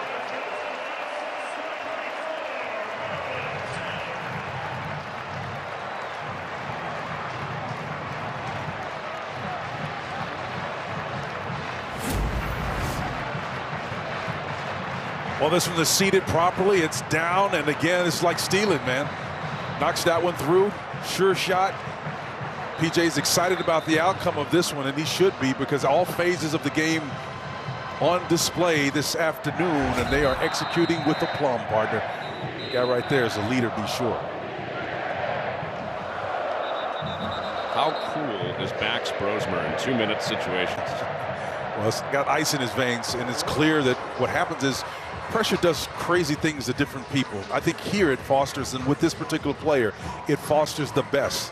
They become obsessed with the details, wants to know why. That's one of the things that PJ talked to us about. He says, I said, give me some descriptors, coach, to describe your player, your quarterback in particular. Curious was the word that he says. Good leaders, I've noticed, along with great quarterbacks over the years, talking to Bill Walsh and others, Joe Montana, my good friend, he says good quarterbacks know how to do things. The great ones know why they do what they do. And that's the same thing that holds true for quarterbacks. And Max knows and wants to know why he's doing what he's doing. Well said. I also having a hard time getting over the fact you just said my good friend, Joe Montana. Brosmer won the game back-to-back weeks in 2-minute situations against USC, UCLA, and comes up with more points before the half. Well, that was one of the traits, speaking of Joe Montana, that he had. He was known for coming back, right? Back in the 80s, that Camelot era, no quarterback in the NFL had more come from behind victories, and that was by design. And I think in a similar way, and I think there's no mystery, because this head coach has DNA that's connected to San Francisco. PJ picked up a couple of things from the DNA of that organization, to be sure, about how to win close games. Including long West Coast play calls. No question. That Gopher offense was humming in that first half. 34 points. Looking for their 3rd win in a row. It's the end of the first half here from Minneapolis. After the break, back to the studio with Mike Hill, Emmanuel Acho, and Chris Peterson for the State Farm Halftime Show. Welcome to the State Farm FS1 College Football Halftime Show. Like a good neighbor, State Farm is there.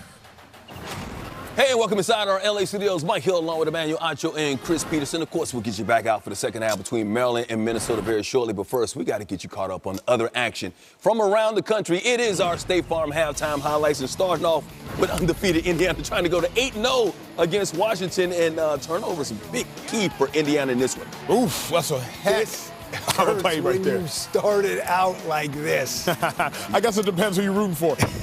D'Angelo Pons, the pick, going back 65 yards in the end with the quick 7-0 lead. Will Rogers throwing deep again. It's that man again. Pons. You know what that is? Incredible concentration. What you got, Coach? That's just great defense. Yes, sir. I mean, 2 turnovers leading to 14 points for Indiana. And then Taven Jackson filling in for Curtis Rourke out with a thumb injury. 11 of 19, 124 yards right there to Cooper Jr. Hoosiers 8-0 for the first time since '67. They got Ohio State coming up in a couple of weeks. Nebraska giving Ohio State all they can handle. Urban Meyer, 2014 National Championship team celebrated before the game. Fourth quarter, Cornhuskers down 14-9. Dante Dowdell, and Nebraska has the lead. No doubt about it. Highlights do not do this game justice. It was a phenomenal defensive performance, really, by both squads. And Will Howard right there gets the connection to put Ohio State up. Came right down the field. Howard to Quinshon Judkins. Ohio State up 21-17. Then Dylan Raiola trying to bring his team down the field, but picked off right here. Ohio State wins at 21-17 with more. Here's the Rob Stone, the Big Noon Kickoff crew. Ohio State survives Nebraska. Season low 21 points. Defense, the difference for Ohio State. Oh, man, I'm going to go. I'll sleep fine tonight. Defense was the word on the street here for the last 2 weeks. After what Oregon did, they were exposed. Defense played much better. 3 sacks. A lot of work to do on that football team as they get ready to go to state college. The definition of survive and advance. So the concern for me for Ohio State moving forward is the offensive line. That's what we talked about earlier on the show. It appears they lost another offensive lineman today. Now they have their third-string left tackle. They couldn't run the football.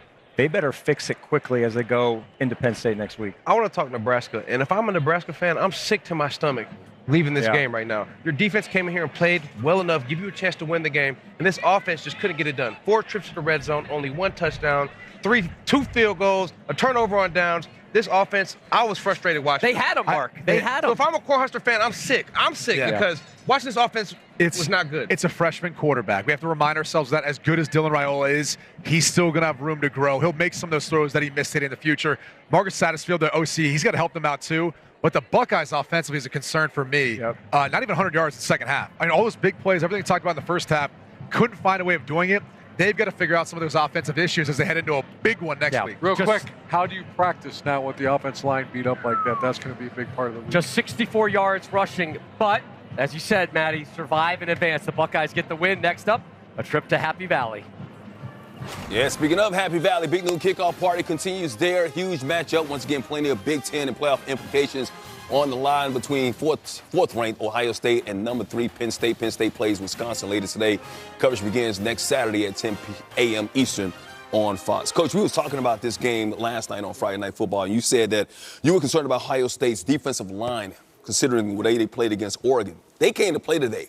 But going out of this game, what concerns do you have for Ohio State going against Penn State next week? Let's go back to that defensive line because I was concerned, and they showed up. 3 sacks, 4 hits on the quarterback, 9 hurries, 11 tackles for losses. So it's like, okay, they've been working on that the last 2 weeks. Yep. Now it's Ohio State's offensive line. They're down their 2 left tackles.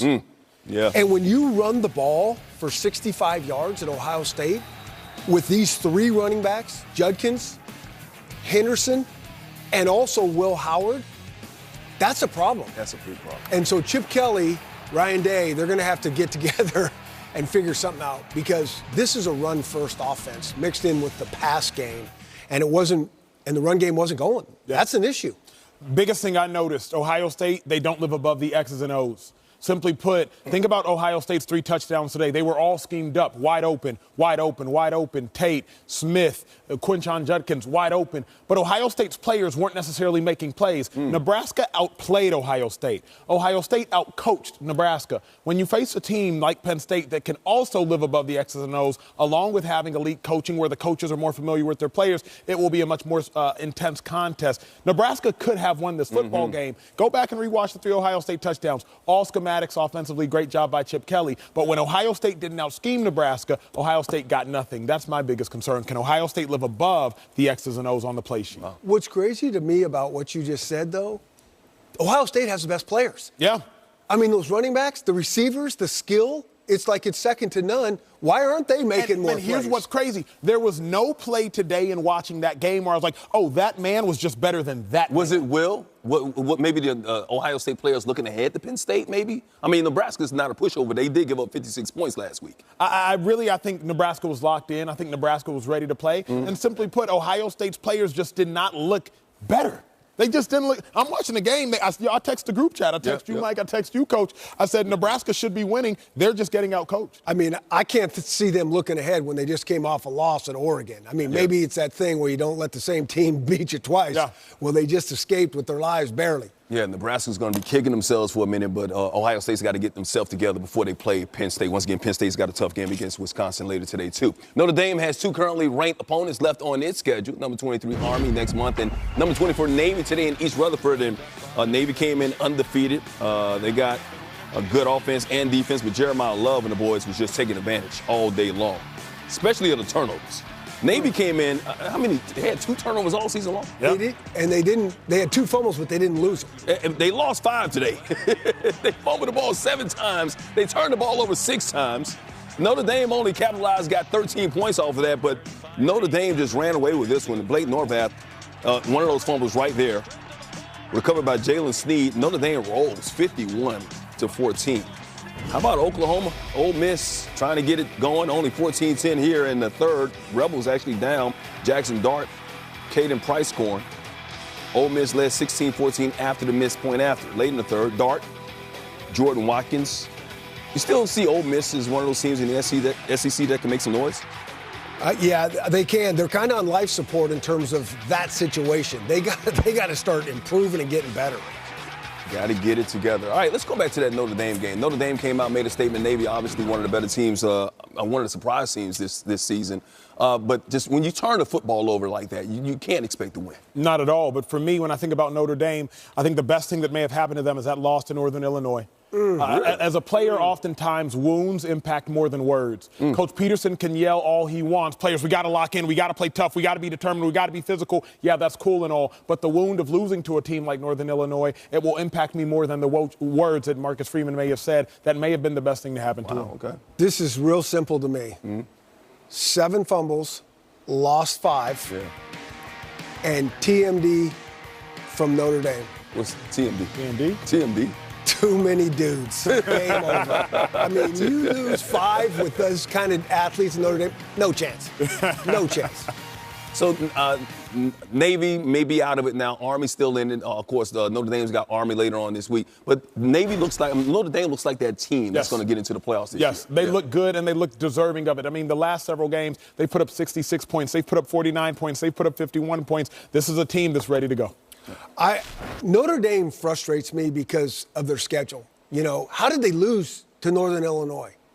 I'm not sure about that. Watch out for the Trojans at the end of the season on that one. Ooh, okay. We'll see what happens there. Hey, after last night's dramatic walk-off grand slam for Freddie Freeman, why y'all got to do a baseball promo in the middle of football? Don't miss Game 2 of the World Series tonight between Yankees and Dodgers.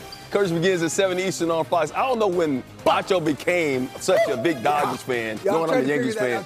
Hey, tomorrow's a huge day of football on Fox. At 1 Eastern, Packers take on the Jaguars. At 4, Josh Allen and the Bills face Geno Smith and the Seahawks. Check local listings for the game in your area tomorrow on Fox. Second half between Maryland and Minnesota is coming up. Ready. 110th homecoming at Minnesota, and the Gophers in front of a lot of their alums. Really, really good showing in that first half. 34-10, looking for their first win out of the bye week, their 3rd win overall in a row, and Justin Wally with the pick 6. One of the big plays of the first half. And then Coy Parrish again, a 5th pick of the year for the true freshman, and his 5th takeaway in the last 3 games as the Gophers up 34-10. Frustrating Billy Edwards and the Terps. 1 half through. Minnesota to get the ball out of the break. That kickoff is coming to you shortly from the Twin Cities.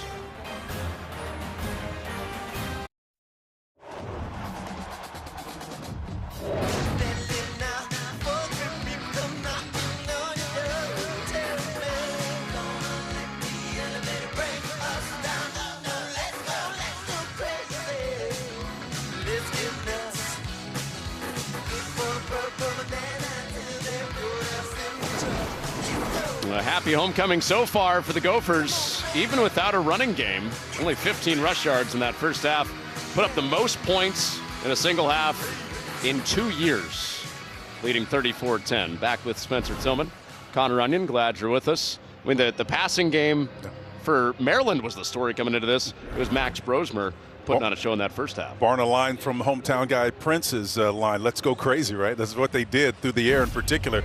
Max was a factor, to be sure, in his first half. Play action, finding Jackson here. I want you to look at the nature of these throws, right? Across the field throw, platform is underneath him. Again, this one right here on his back heels, but enough touch on that for the requisite throw. Elijah Spencer there. Again, underneath passes. Everything is moving the way you want to move with Max under center. I love this guy's style. He's something special.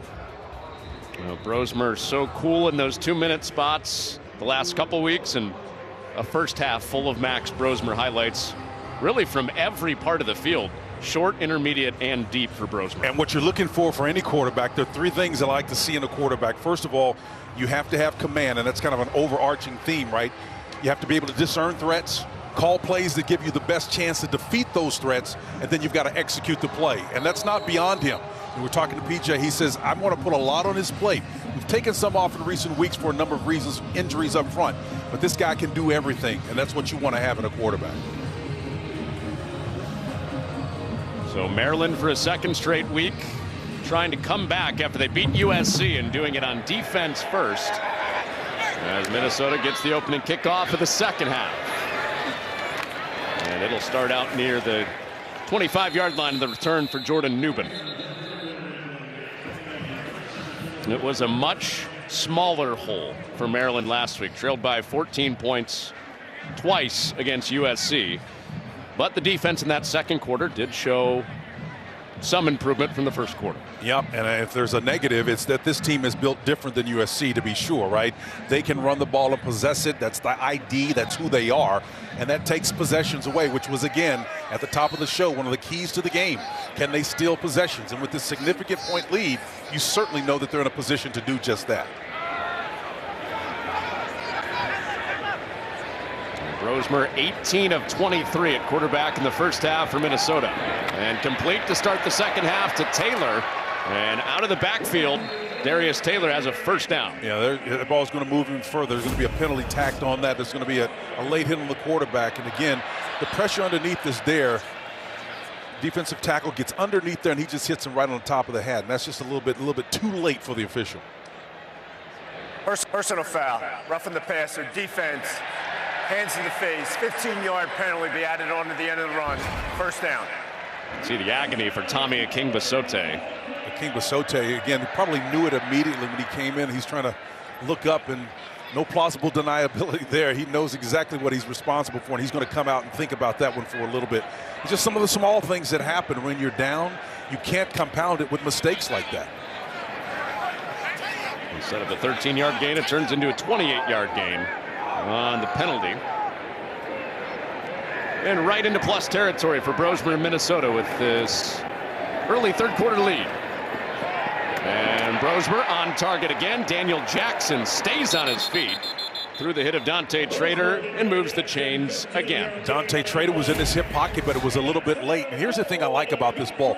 You say, well, it was high, right? It was high, but that's kind of what you needed because you had a quarterback that was backpedaling behind him in a trail technique, more like a bail technique with his eyes focused on the quarterback. He could have broken on that ball, but Trader was there, but not before the catch was made.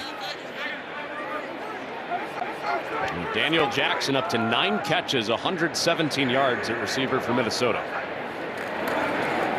Back to the run game with Taylor. And he's wrapped up by Husky in run support up from safety.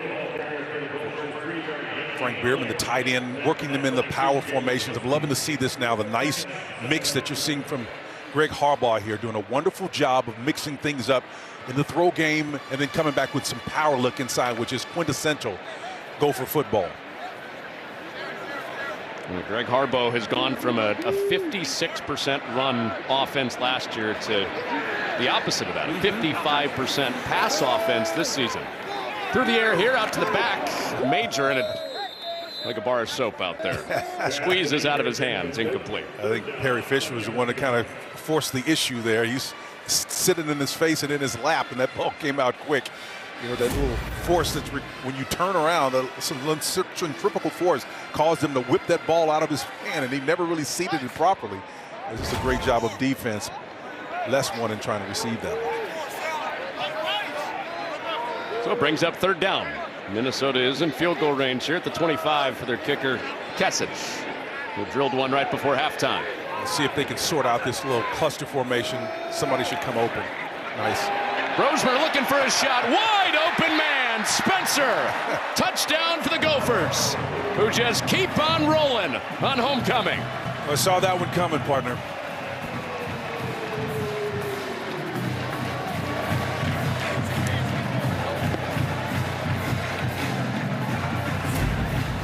Bunch formation here. You got to be able to sort this out, right? Those three defenders are responsible for these three, and the nice little tight end punch in the middle of the field is what did it. Frank Bierman did a wonderful job of getting two defenders distracted enough where he can come open in the back of that end zone. Outstanding job, Elijah Spencer.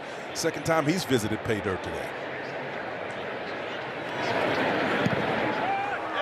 And Spencer making friends at the back of that end zone. Pretty much the same spot he scored in earlier. Yep. He's doubled his touchdown total on the year. And they've doubled the trouble for the visitors, man. They've got it going on in the way. The wins are always on the side of the ablest of navigators.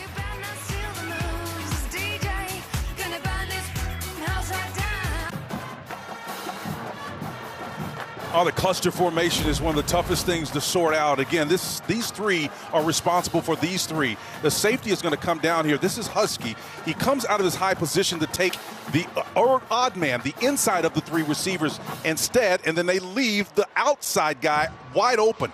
And that's what's problematic, being able to discern your responsibility and pick wisely. That cluster formation is tough to sort out, but if you don't, you pay a price for it. A lot of times, Connor, it's about rubs that happen naturally, and you get natural picks off of that. They had plenty of time. I mean, Huskies maybe 12 yards off the ball. He's got time to sort that out. It's those three in that cluster that made the bust. So no slowing down for Minnesota out of halftime. It takes them 2 minutes. And they score once again. I tell you, partner, it's really eye-opening to look at the point differential over the last 4 games. It is astounding versus what we've experienced in the previous 4. I mean, it's just a marked shift, and ironically, it comes at a time when the changes that were made to improve the offense was something that they were expecting to happen. Josh Gaddis no longer calling plays. Locksley is in charge of that responsibility, yet the production has gone down precipitously. Starting on the run with Roman Hemby. That was a change made out of the bye week for Maryland. They had lost their first 2 Big Ten games and then hosted Northwestern 2 weeks ago. That's when the change happened. Only scored 10 points in that game, but that second half looked exactly like what Mike Locksley wanted the offense to look like. Bunch of different guys getting touches, throwing for almost 400 yards. But a lot of work to do to try to come back in this game. And back-to-back runs will bring up 3rd down. Listen, I'll go on record and say I think what he did was actually the right thing, because no one knows this offensive scheme better than he does. Being able to get the ball to disparate groups, and I think he mentioned, and we talked about this at the top of the show, Octavian Smith Jr. is the guy that's going to be the catalyst to open up this scheme, and he wasn't getting that in the play selection. He knows there needs to be a third entity that steps up to be the catalyst to open up this offensive scheme. That's why he took over the play calling.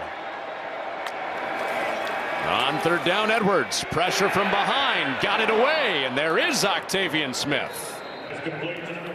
The guy that they need to take some pressure off Prather and Felton with a 1st down. That's just great movement right there in the pocket. Danny Struggle, the rush in, was putting pressure on him, and just before he got the ball there, he was able to get it out for a positive 19-yard gain. You saw switch coverage underneath, just a zone, find that voided space and just sit down in there. Present your numbers to the quarterback, easy pitch and catch.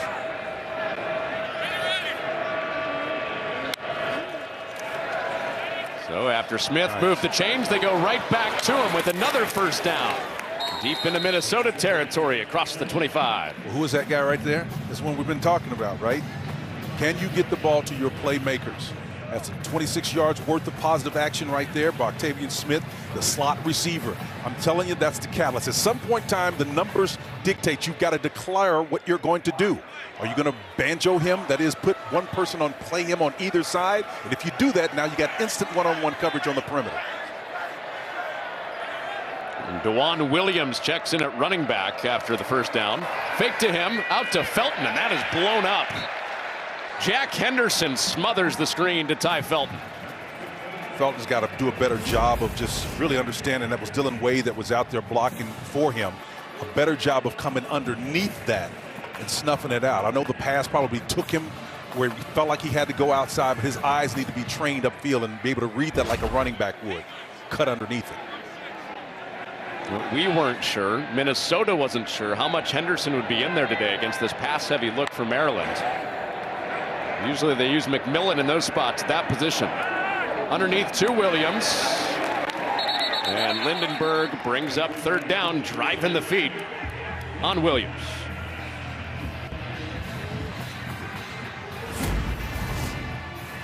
And here's Felton on the opposite side. Here you can see they got a little tandem route going here. Everybody's working little zone concepts, just finding the void. And again, whether he's wide open, which he is on this particular play, the quarterback's eyes have got to come there.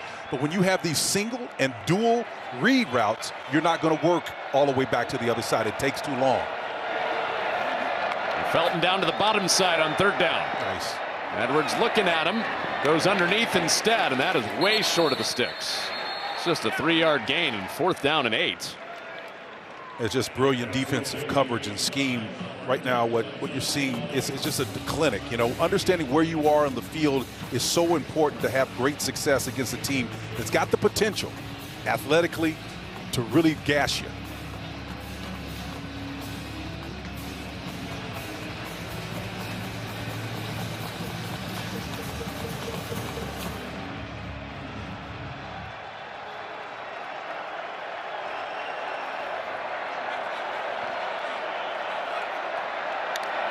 On 4th down and 8, offense still out there. And Edwards making a run for it, and he's submarine shorts. Second 4th down stop of the day for Kerry Brown. Back in there healthy, and the Gophers get the ball back. Well, you're wondering what Brown can do for you. He can come high for this safety position and knock it out of your pocket if you want to. That's a difference maker.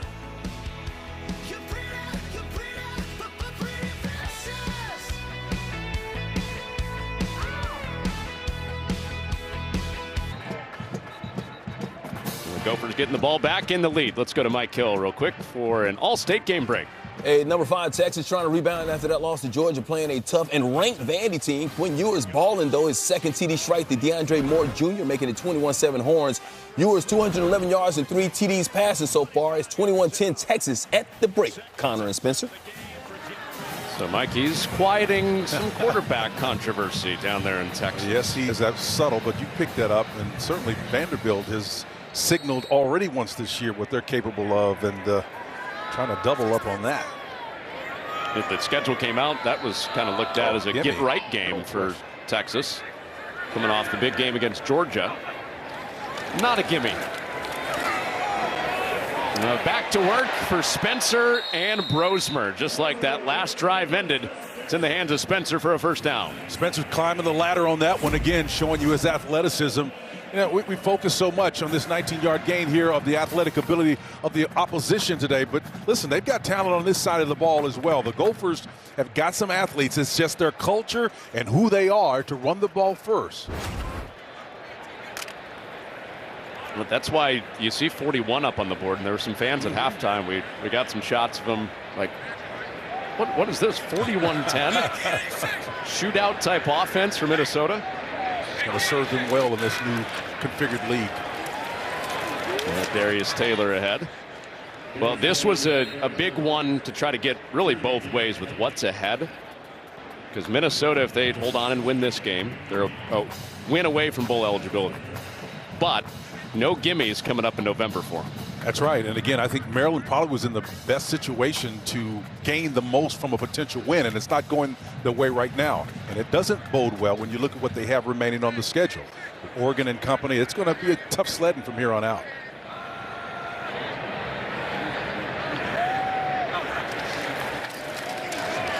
Out to the flat, Major chopped down short by Michael Harris. So these are the non-gimmies for Minnesota coming up.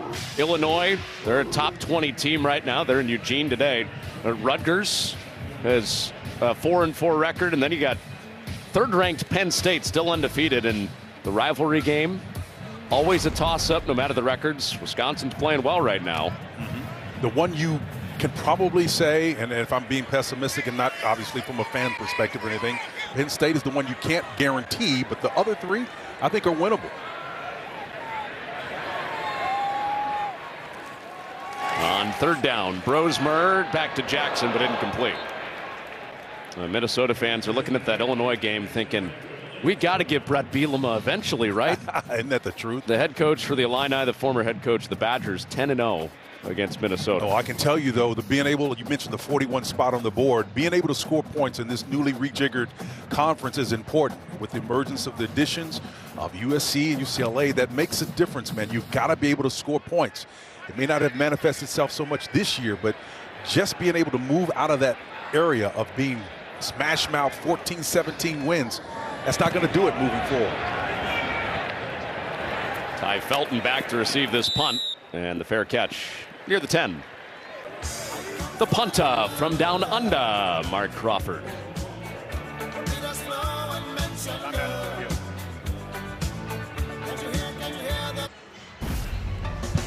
Well, this is not the Billy Edwards highlight reel that Maryland hoped for today. Well, this is an academic conference. That's probably a little transactional analysis. The I'm okay, you're okay conversation going on right there right now. And Locke's trying to figure out what's going on in his quarterback's head. And he's dealing with them in a way that he can relate to. You know, you got to take tough coaching if you're going to be successful in this league. He's one of the best. And trailing by 31 points. Deepest hole they've been in all season. Defense did get him the ball back. Nolan Ray up the gut for a short gain. This is really weird to see today for Billy Edwards, because to this point, he's following the legend that was Talia Tagovailoa, the all-time leading passer at Maryland. And those numbers are better through 7 games. Well, it's not necessarily a shock. Here's why. You got Minnesota coming off a bye week. Smart coaches know how to prepare, more time to find weaknesses and discern what's going to work best against them. So they've obviously zeroed in on what works. Setting up a screen to Nolan Ray. First down for the Terps. Slicing through a couple of tackles out to the 30. And that's no understatement, partner. When you have plenty of time to prepare for opponent, to dissect what's different, what's unique, what may be working for them, and find up strategies. And then when you get to the game, it's what we call the middle 8 becomes important. The first 4 minutes of the first half and then the first 4 minutes of the second half will determine the long-term success of a team in that particular game. Minnesota has won both ends of that, and Felton is drilled by McMillan.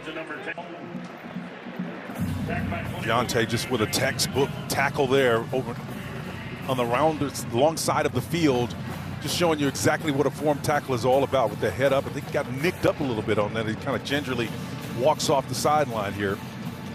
Great physical effort, young man. McMillan played in national championship game a couple years ago. He was at TCU, part of that run in 2022 to the final game of the college football season. Octavian Smith with fast flowing linebackers. Cody Lindenberg brings up third down. Well, I like the call because, number one, you're taking advantage of what is an asset, that is speed and quickness, and using it to your tactical advantage. Again, you got Ja and company run upfield. Joyner does a wonderful job of doing it, but he's past the action, right? That's exactly what you want. You use your own speed against you in that particular case. That's a great defensive call. More importantly, a great offensive call. Right idea, just great players to defend it. We saw Ty Felton, a little ginger after that play, the star wide receiver for Maryland. Seen him go in and out a couple of times. On this third down, Edwards extends, pointing downfield and into tight coverage. It's broken up. Zaquan Bryan. Zaquan Bryan, only 5'10", 190 pounds from Benedictine Military Academy. Sticks that arm in there, man, and watch this guy's hand. You talk about it being a game of inches. He just plucks that right hand in there and bats it away. Would have otherwise been a sure reception by the guy I've been harping on about all day long, and that's Octavian Smith Jr. They're trying to get the ball to him, but that's just great defense there. Like Alex Verdugo going into the stands last night for the Yankees. Yes, sir. Diving play.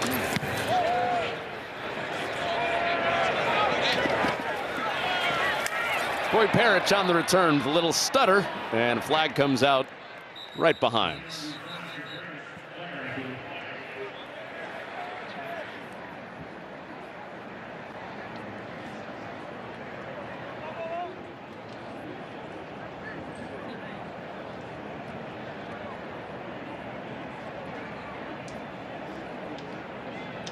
During the return, illegal block in the back. Return team number 18.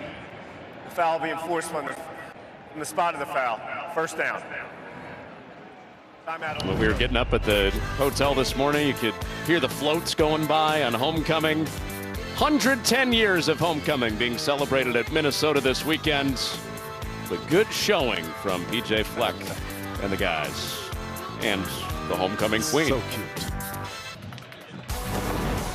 First time since the year the stadium opened that the Gophers have 2 wide receivers with multiple touchdowns in a game. It's been a show for Daniel Jackson and Elijah Spencer.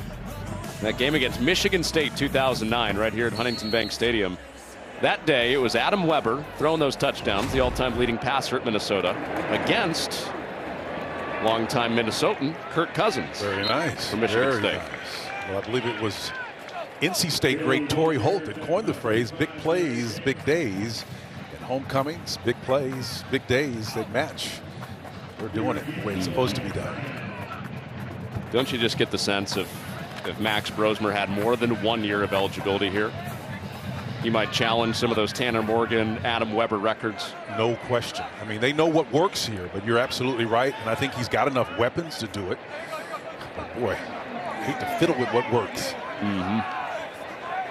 And they got Brosmer from New Hampshire after terrific run there in the FCS. As Darius Taylor stepping through that tackle. That'll get your eyes wide as a former running back.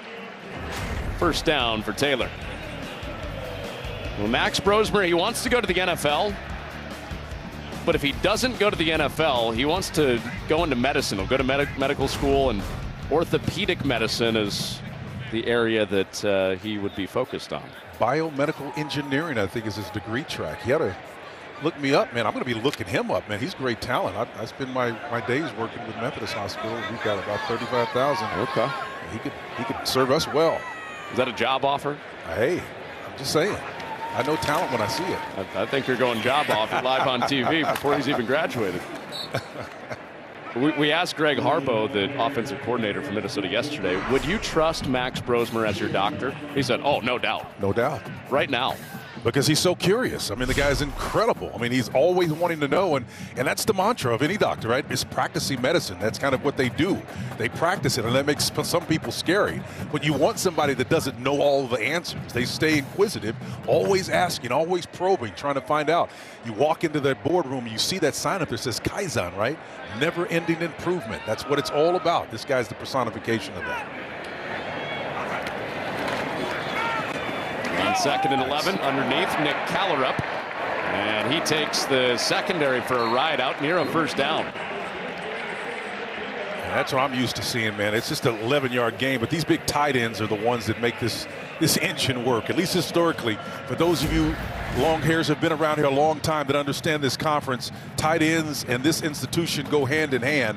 And when you can get the ball in their hands, it's something familiar. Kind of reminds you, makes you feel warm and fuzzy inside on a cool autumn day.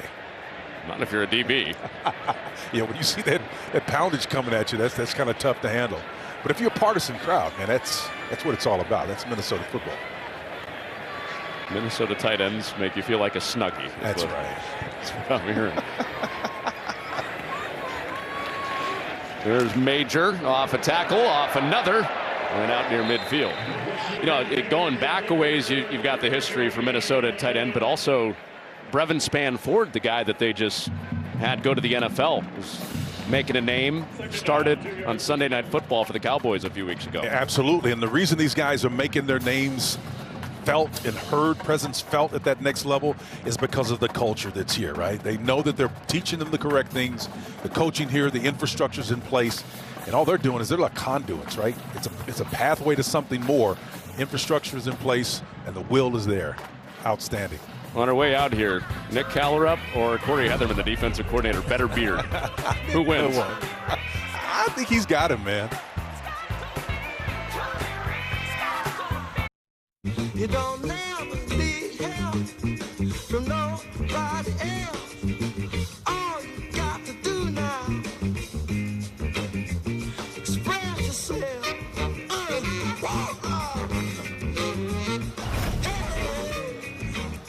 Start of the fourth quarter. And the Twin Cities, that is costume of the day candidate right there. Goldie the Gopher and what are those somebody just move? Cardboard boxes. Second down and 2 to start the fourth. Darius Taylor. Oh, he's so good. Squeaks his way out of a tackle. Now hits the sideline. Open grass in front, and he is gone.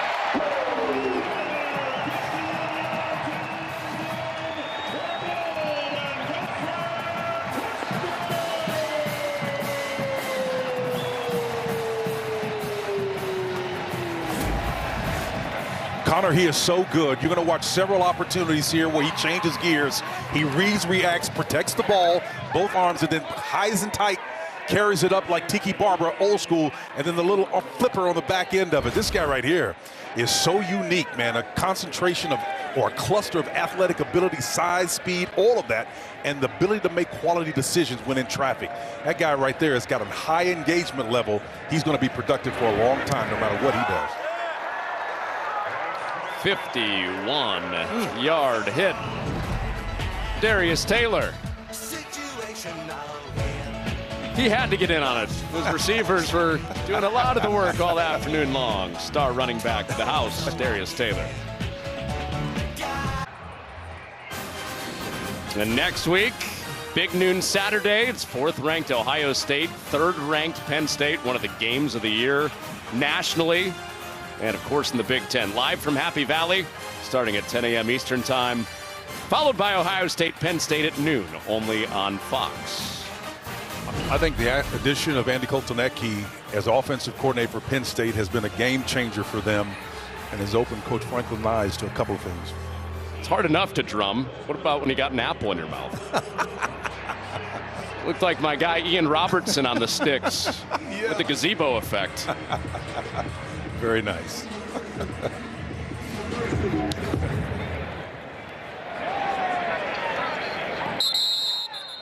Touchback. Maryland will come back onto the field on offense with a new quarterback, we think. MJ Morris was warming up. All right. Billy Edwards had his helmet off.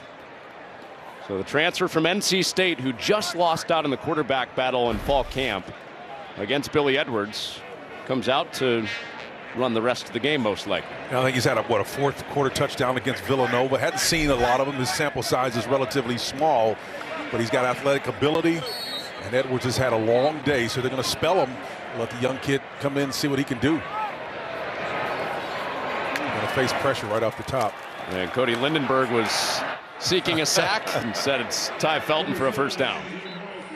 Well, let's just see him able to handle pressure. Nice quick hitter for 16 yards. That's positive. Again, deal with the pressure. As you said, Lindenberg coming off the corner, and he's able to take the pressure, and the pressure up front, too, was physical as well. Devin Eastern was coming in there heavy and hard as well.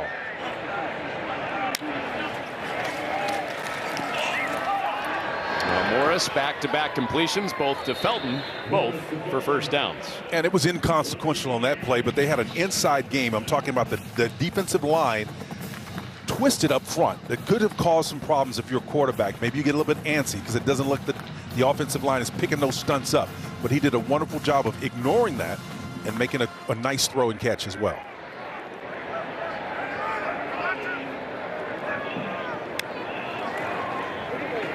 Oh, nice. DeJuan Williams, he has a crease out to the edge, through an arm tackle, and finishes forward also, out of bounds through Coy Parrish.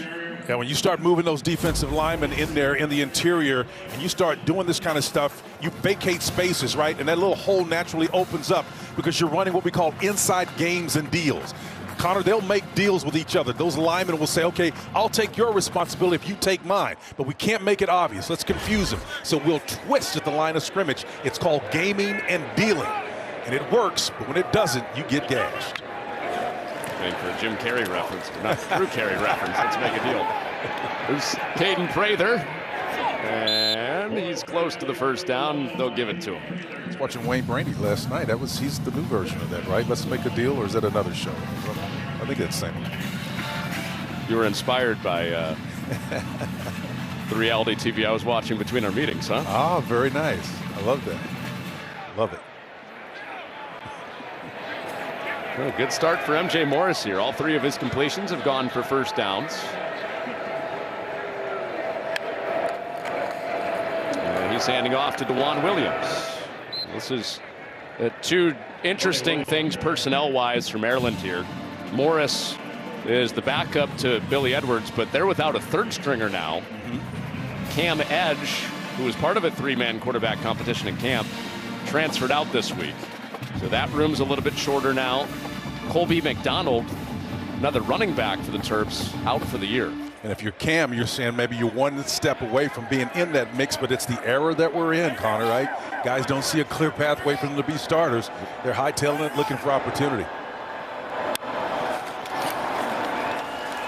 Morris, perfect start through the air, and almost had the touchdown to Knotts, but a flag is out. Jack Henderson in coverage. If they're going to give this on Jack, I mean, maybe he got handsy right before the contact, but I didn't see it initially. So you see Henderson, he's trying to close that gap, but maybe he doesn't get his head around. Defense, number 20. I don't know about that, Doc. Doc. 2-yard line, automatic, first down. I'm just telling you that was a little bit too handsy on the officials' part as far as I'm concerned, because, again, Henderson, the only thing he's guilty of is not getting his head around to give the illusion that he's actually eyeing the ball. But other than that, he's got both hands extended. His body never makes contact. It was the offensive player who reached out and touched him. So you get the big bodies in there. Tajay Johnson in blocking, so is Samuels. And out to the edge, Samuels has a touchdown. The edge player on defense gets in on the offense. That was a wicked, nasty left-handed play. It was a run-pass option, but they showed power to the right side and then came back and ran it to the split inside, that is with the single defender on this edge. This is the guy that they're optioning right here. Pulls it out, that defensive end gobbles him up, but he leaves the big back, the one who they think is going to block all the time, wide open for a touchdown and score. It's a great play design because it's totally left-handed, right? You see all those bodies on that unbalanced look, you think you're going to the right, and they just take fewer men and achieve more going to the left. Well, good news, bad news for the Terps. Both of their touchdowns today, they've had guys go down injured. It's Tajay Johnson, who's normally a defensive lineman, in their blocking, going off injured. They lost their left tackle, Andre Roy, on their first touchdown of the day. He was carted off the field.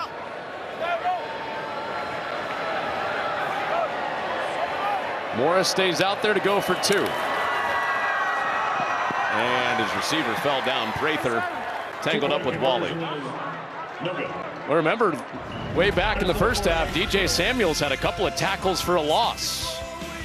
He gets a red zone rep on offense and has a touchdown for the Terps. Travis Hunter, look out. DJ Samuels, two-way star today for Maryland. He was a two-way star and is a two-way star. You know, he played defense with a plum, heat-seeking missile. Now takes that jersey and puts on the other side and gets into the end zone.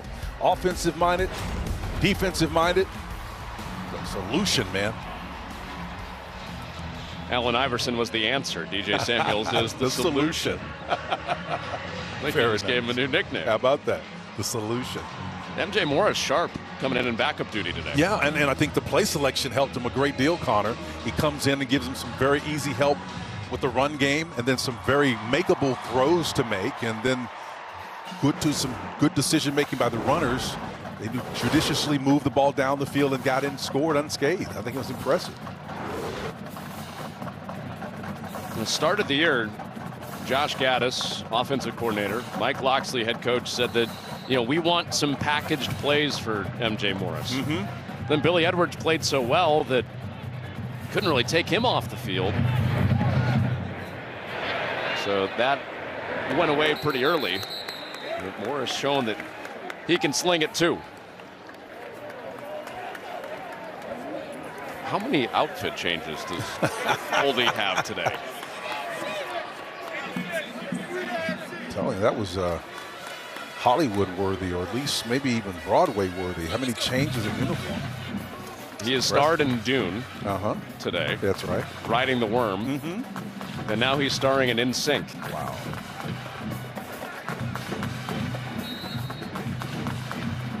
Complete performance, both mascot and football team. And genre, too.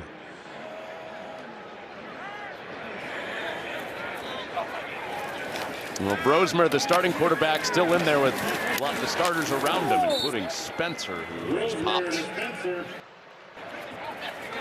48 points, most in a Big Ten game since 2019. And the next touchdown, if they get another touchdown, it'll be the most points under P.J. Fleck in a Big Ten game for Minnesota. And I really like that, because those high water marks really show your ability to adapt and not necessarily stay in that pocket. I know Iowa, for example, not picking on Iowa, but it was really difficult for them to make the change and get into that mode. They themselves today scored 40+, and everybody's adapting and responding to it. There's an old academic expression, adapt or die, right? Publish or perish. They used to say that all the time. It applies to the stuff that's happening down on the field as well. Taylor is tripped up. Well played by Daniel Wingate. This has been a month of heartbreak for the Maryland Terps since they joined the Big Ten in 2014. Very good in non-conference. Of course, they played in the Big Ten East until this year for 10 years. And that had Michigan, Ohio State, Penn State on the schedule every year. Well, again, alternately, as you mentioned a moment ago, what Minnesota and P.J. Fleck has done, getting to that high water mark in terms of points scored, there's a pattern we see emerging in the month of September, which isn't good for Maryland. And so those types of things people don't forget, and unless you reverse them, they'll remember them. Taylor drives ahead for a first down for Minnesota. And that was the hope for Maryland coming off that USC win, right? Was that, you know, we started slower than we usually do this year, but maybe we get a reverse effect of that history, and that's the launching point to a big finish. Yeah, and if nothing else, if it was a brand win for Mike Locksley, that is to say, it was USC. Now, granted, we know that even Danton Lynn coming over and helping them with what they're doing defensively wasn't enough. They still got a program win. That was a marquee type win, and it should have fostered some success or confidence, but it's not been sustainable, and that's a big issue.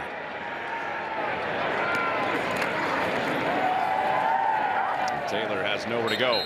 Well, there's one thing with Reddick diving in there and making a play behind the line of scrimmage. You can't tell me there's not a lot of twitch and a lot of athletic ability. That's one thing that Locks does extremely well. He's been doing it for a long time. And at different iterations, different times when he's been at Maryland, he's always gotten a great talent, man. You guys were mentioning Aurelius Ben and some of those other guys he had back in the years past. With Ron Zook and some of the other guys that he brought in to help him. He's got a little secret weapon there now. A lot of people don't remember, but Kevin Sumlin is now his associate head coach and co-offensive coordinator. And you'll start to see some of his stuff emerge as well. He coached a Heisman Trophy winner in Johnny Manziel. Brosmer out of the drop back, reaching catch for Callerup, his second catch of the game. Moves the chains for a first down. This is what you don't want. Again, we talked at the beginning, to be able to move chains and sustain drives this way is impressive. And they're doing it old school now through their tight ends. We've seen it on the last two possessions, and there's been no answer yet. So the clock starts to tick, and the possessions are being stolen away from Maryland. We're approaching the midway point of the fourth quarter. You mentioned Minnesota scoring 40+ points today. Iowa scoring 40+ points today. We are almost exactly a year removed from Minnesota, Iowa ending 12-10. If you were sitting here at this time last year telling me that both teams put up 40 on the same day in a Big Ten game, you would have said what? Absolutely. And what I take away from that, absolutely? And what's intentional is what I would say, that the point differential is higher now because of the evolution of the league. I'm not saying I would have expected it last year, but this year, because of the additions of USC and UCLA, with the potential great minds that you got with Chip Kelly and Ryan Day combining offensively on the throw game and the run game, you know going in you're going to have to score points. So I don't care if you're Iowa or Iowa State. Hey, they got the message there in Iowa State for sure. I'm still struggling to believe that you would have said it would have happened. Well, I think we had North Dakota and Iowa State to begin the year. Go Balls. First two balls. Minnesota, their first of the half. It'll be extended for a media timeout. So first time out of the half for Minnesota. A little more than halfway gone in the fourth. The Gophers approaching their highest scoring Big Ten game with PJ Fleck. Well, they say the wins are always on the side of the ablest of navigators. It helps when you're cute, partner. The Gophers are in mass today with Halloween just around the corner. They're all packaged up and ready to go. I'll give you some candy. Oh, yeah. What is a banana candy? I don't want that in my trick-or-treat bag. I want to know what kind of contraption that was. I'm not quite sure if it was a motorcycle, it was a hybrid, something. Is that the Batmobile? A deep collection in the Goldie the Gopher garage. Yeah. The worm that, well, broke. So we went to the repair shop. Got the Batmobile in here to Huntington Bank Stadium.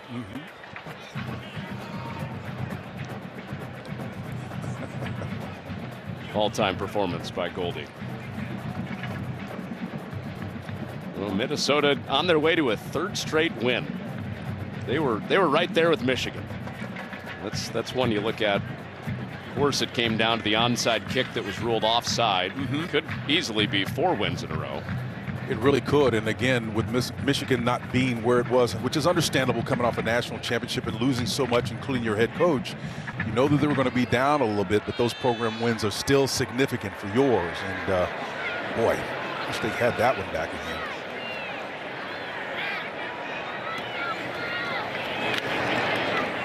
Major runs into a 4th down.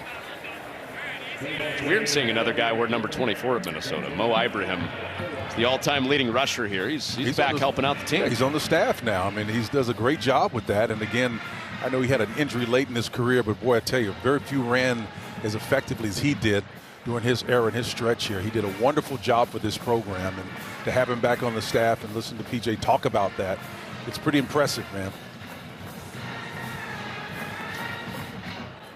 You know, it was strange watching some of the early games this year, seeing Major run around. There's another 24 at Minnesota.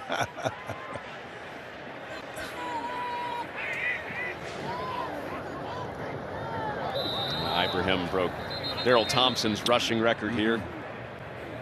Minnesota Late takes game. the delay. Offense, number 96, 5-yard penalty, remains 4th down.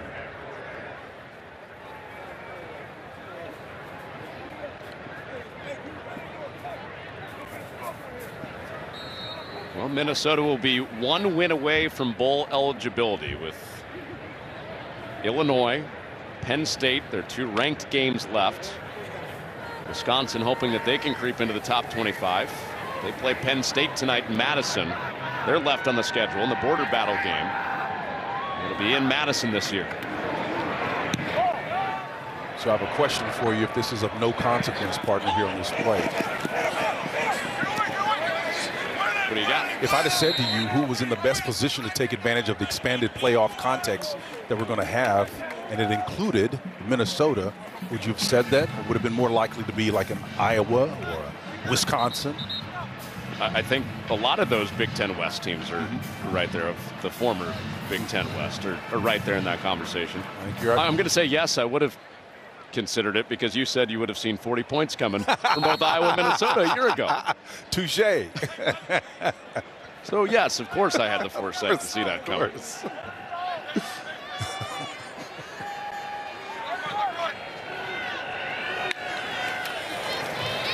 Oh.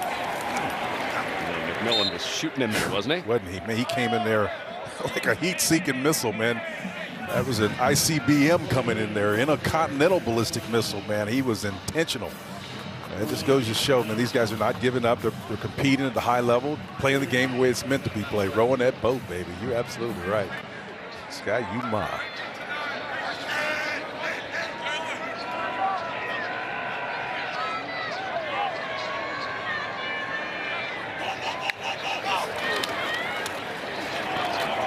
Morris keeps it himself, and it's 3rd down.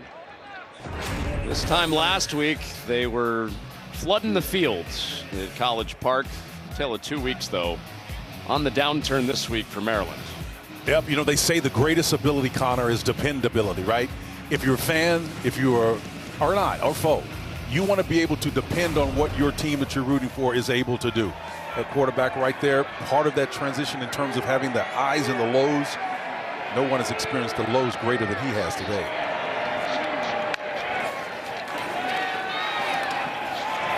Morris accurate again. Felton turning upfield, and he's swung out of bounds by Robinson. Yeah, Ethan Robinson working at that long field cornerback situation, and you know, people wonder why the wide side of the field is so important, right? It may have been only like a 13-yard gain, but here's why it's important. That's the wide side of the field. You need your most athletic guys over there, because if they're able to get free, a receiver who's athletic like Felton is, he can put some damage on you, man. So you need an athlete over there to defend him.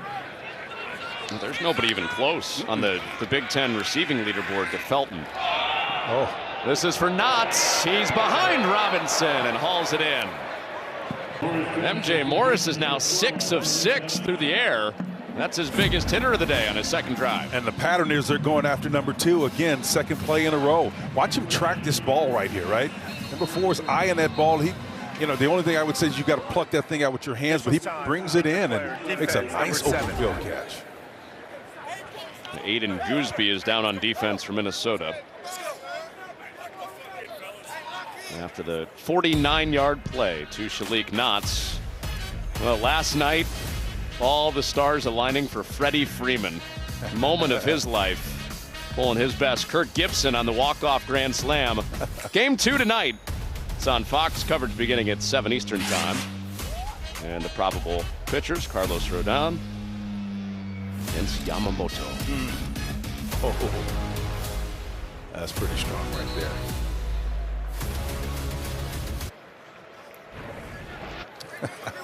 Who's Mario rooting for? I don't know. You think it's the Dodgers, maybe? I'm just taking, it's a wild guess. Big Lower Alabama fan. My man. That's all right. Little Jack Flaherty against Garrett Cole. That was fun last night, yes, huh? Indeed. Starters got it deep into the night. Yeah, that's how you set it up, man. Take them as deep as you can go, then close.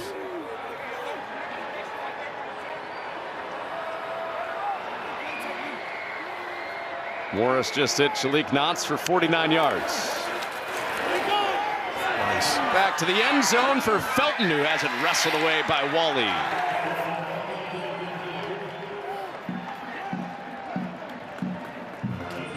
You know, I think Felton could have sold that. As good as he is, this is just splitting hairs, folks at home. If you can just wait till the last minute and pretend that ball is not coming because the defender's back is to your way. Wally isn't looking, right? So what you do is you keep your arms down, and you're athletic enough to snatch that thing at the last moment. And you say, well, you're splitting hairs, Spencer. Of course I am. But this guy, number 10, is able to make that play. That's why you challenge him. I didn't say that. First incompletion for MJ nice Morris. Job of feeling that. And he is sacked. Well, no, he got it back across the line. Anthony Smith got him. Ends up as a gain of 1. Well, you don't want that guy to be down very long. That's not a good sign right there, Josh Joyner.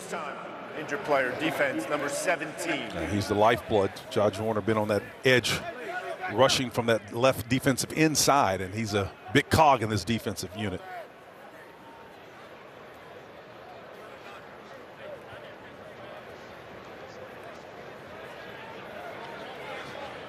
There's John right down here. And so he's coming off that edge, and he comes around this side. Let's see if he can. Got the arm and the rip around, being held. It's interesting. Maybe his own teammate, Friendly Fire, coming in there behind him may have been the culprit on that particular play. Stolsky. Tyler Stolsky. Yep.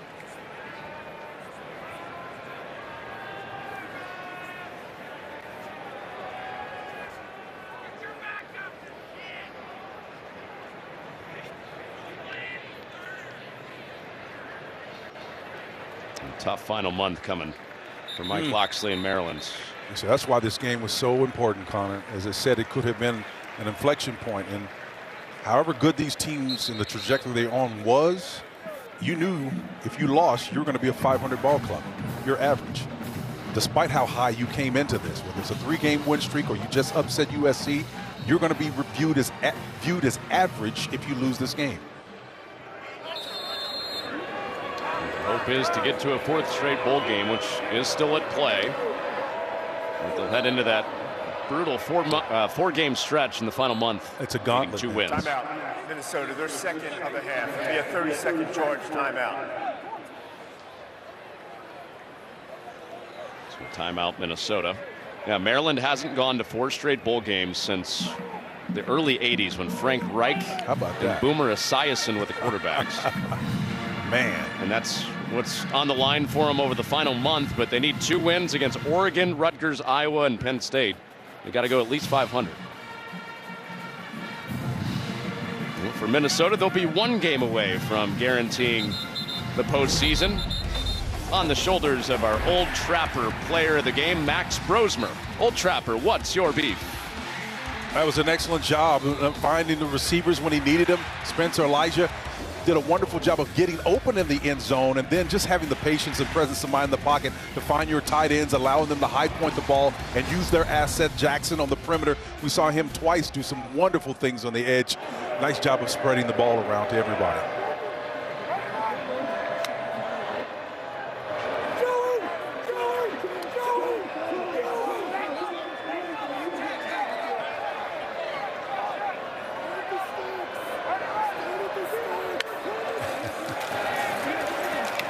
On 3rd and 9, Morris has an open man. It's Nuts plowing his way in for a touchdown.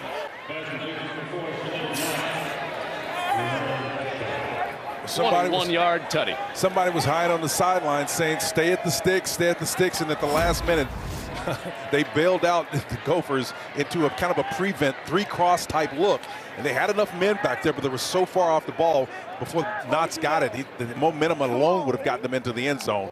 Again, a great job of discerning what the defense was and getting them to play that would work. A bright future there, Shalik Knotts. Prather and Felton get a lot of the love, deservedly so, but Mike Locksley told us a couple of weeks ago, Knotts might be the best of them all by the end of it. Well, I'm not shocked. Again, if you talk about somebody that can go get talent, recognize it, develop it, you know, Mike Locksley is up there with the best of them, man. And the issue is they've got to somehow take that raw material and turn it into something tangible in the terms of results on the field. You know, someone said years ago that all potential means is you ain't done it yet. That's pretty much it. Go get the talent, got to convert it.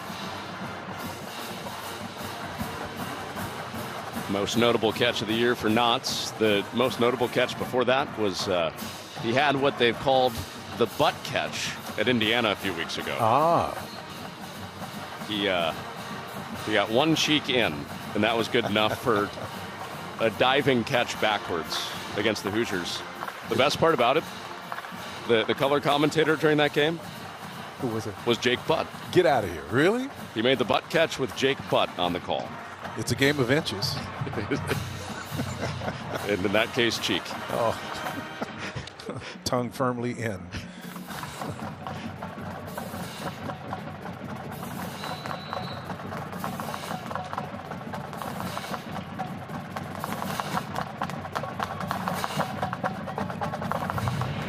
Gotta like what you've seen from MJ Morris if you're Maryland. Yeah, no question. I mean, these orchestrated opportunities, but it was within his suite of skills.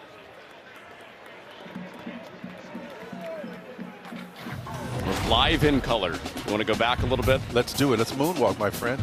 You know what the moonwalk is, don't you? Okay. I'm not very good at that. I gave it a shot, but yeah, 110th homecoming for Minnesota.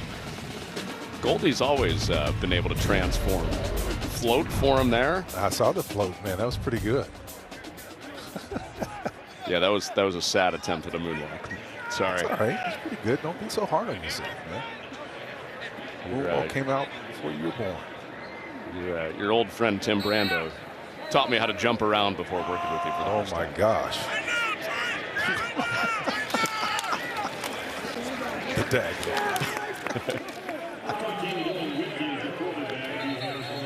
That takes us to the 2-minute timeout. Maybe.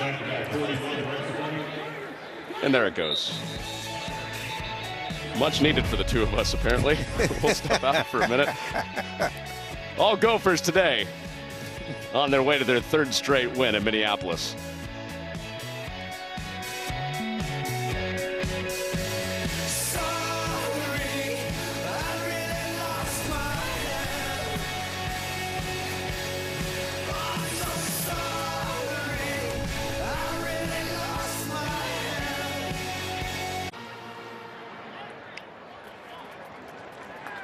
.48-23 at the 2-minute timeout.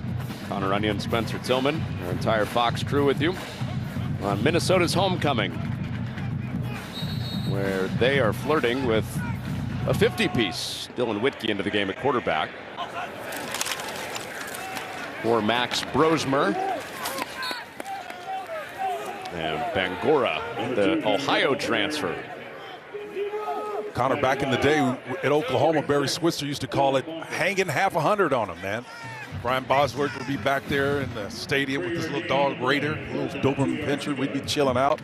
It's rare. We expected it at Oklahoma, but when you start seeing Minnesota hit these high water marks like this, it tells you what kind of job P.J. Fleck has done in moving this program to it's something other than what we've expected it to be. This is really good work. Would you call it that even if it didn't technically get to half 100? No, we got to get 50. Got to get 50. Call it half 100. Oh, Whitkey handing off again. And a first down to the grounds. Stop the clock, though. Yeah, got to stay in bounds. Just, staying engaged at a high level. It's an unlucky number, 13. That was 13 yards, and needed to stay in bounds and keep that clock ticking.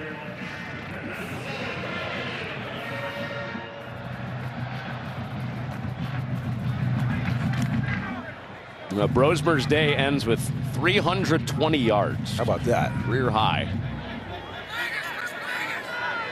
at Minnesota. He had more than that at New Hampshire. Minnesota career high. It's Whitkey, quarterback, instead of Drake Lindsey when Max Brosmer moves on. He only has this year, and then he hopes to go to the NFL and then on to med school at some point. Drake Lindsey is a guy that they're very high on. Well, one thing we know for sure, you've got to be smart to play for P.J. Fleck. He loves smart quarterbacks, decision makers, and if you play within the framework of the structure of what they're doing, you can go a long way. That's kind of the patina of what I sense on him from his little cup of coffee, I guess, a couple of years he was in San Francisco. He learned a lot, like a sponge. Inside give for Mangum, and that should do it.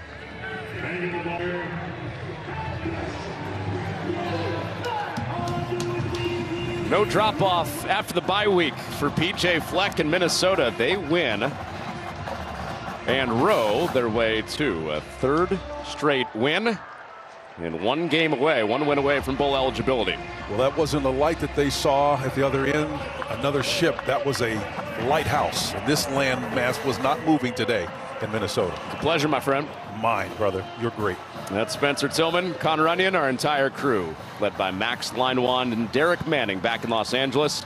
Now let's get you to Tucson with Alex Faust and Robert Smith.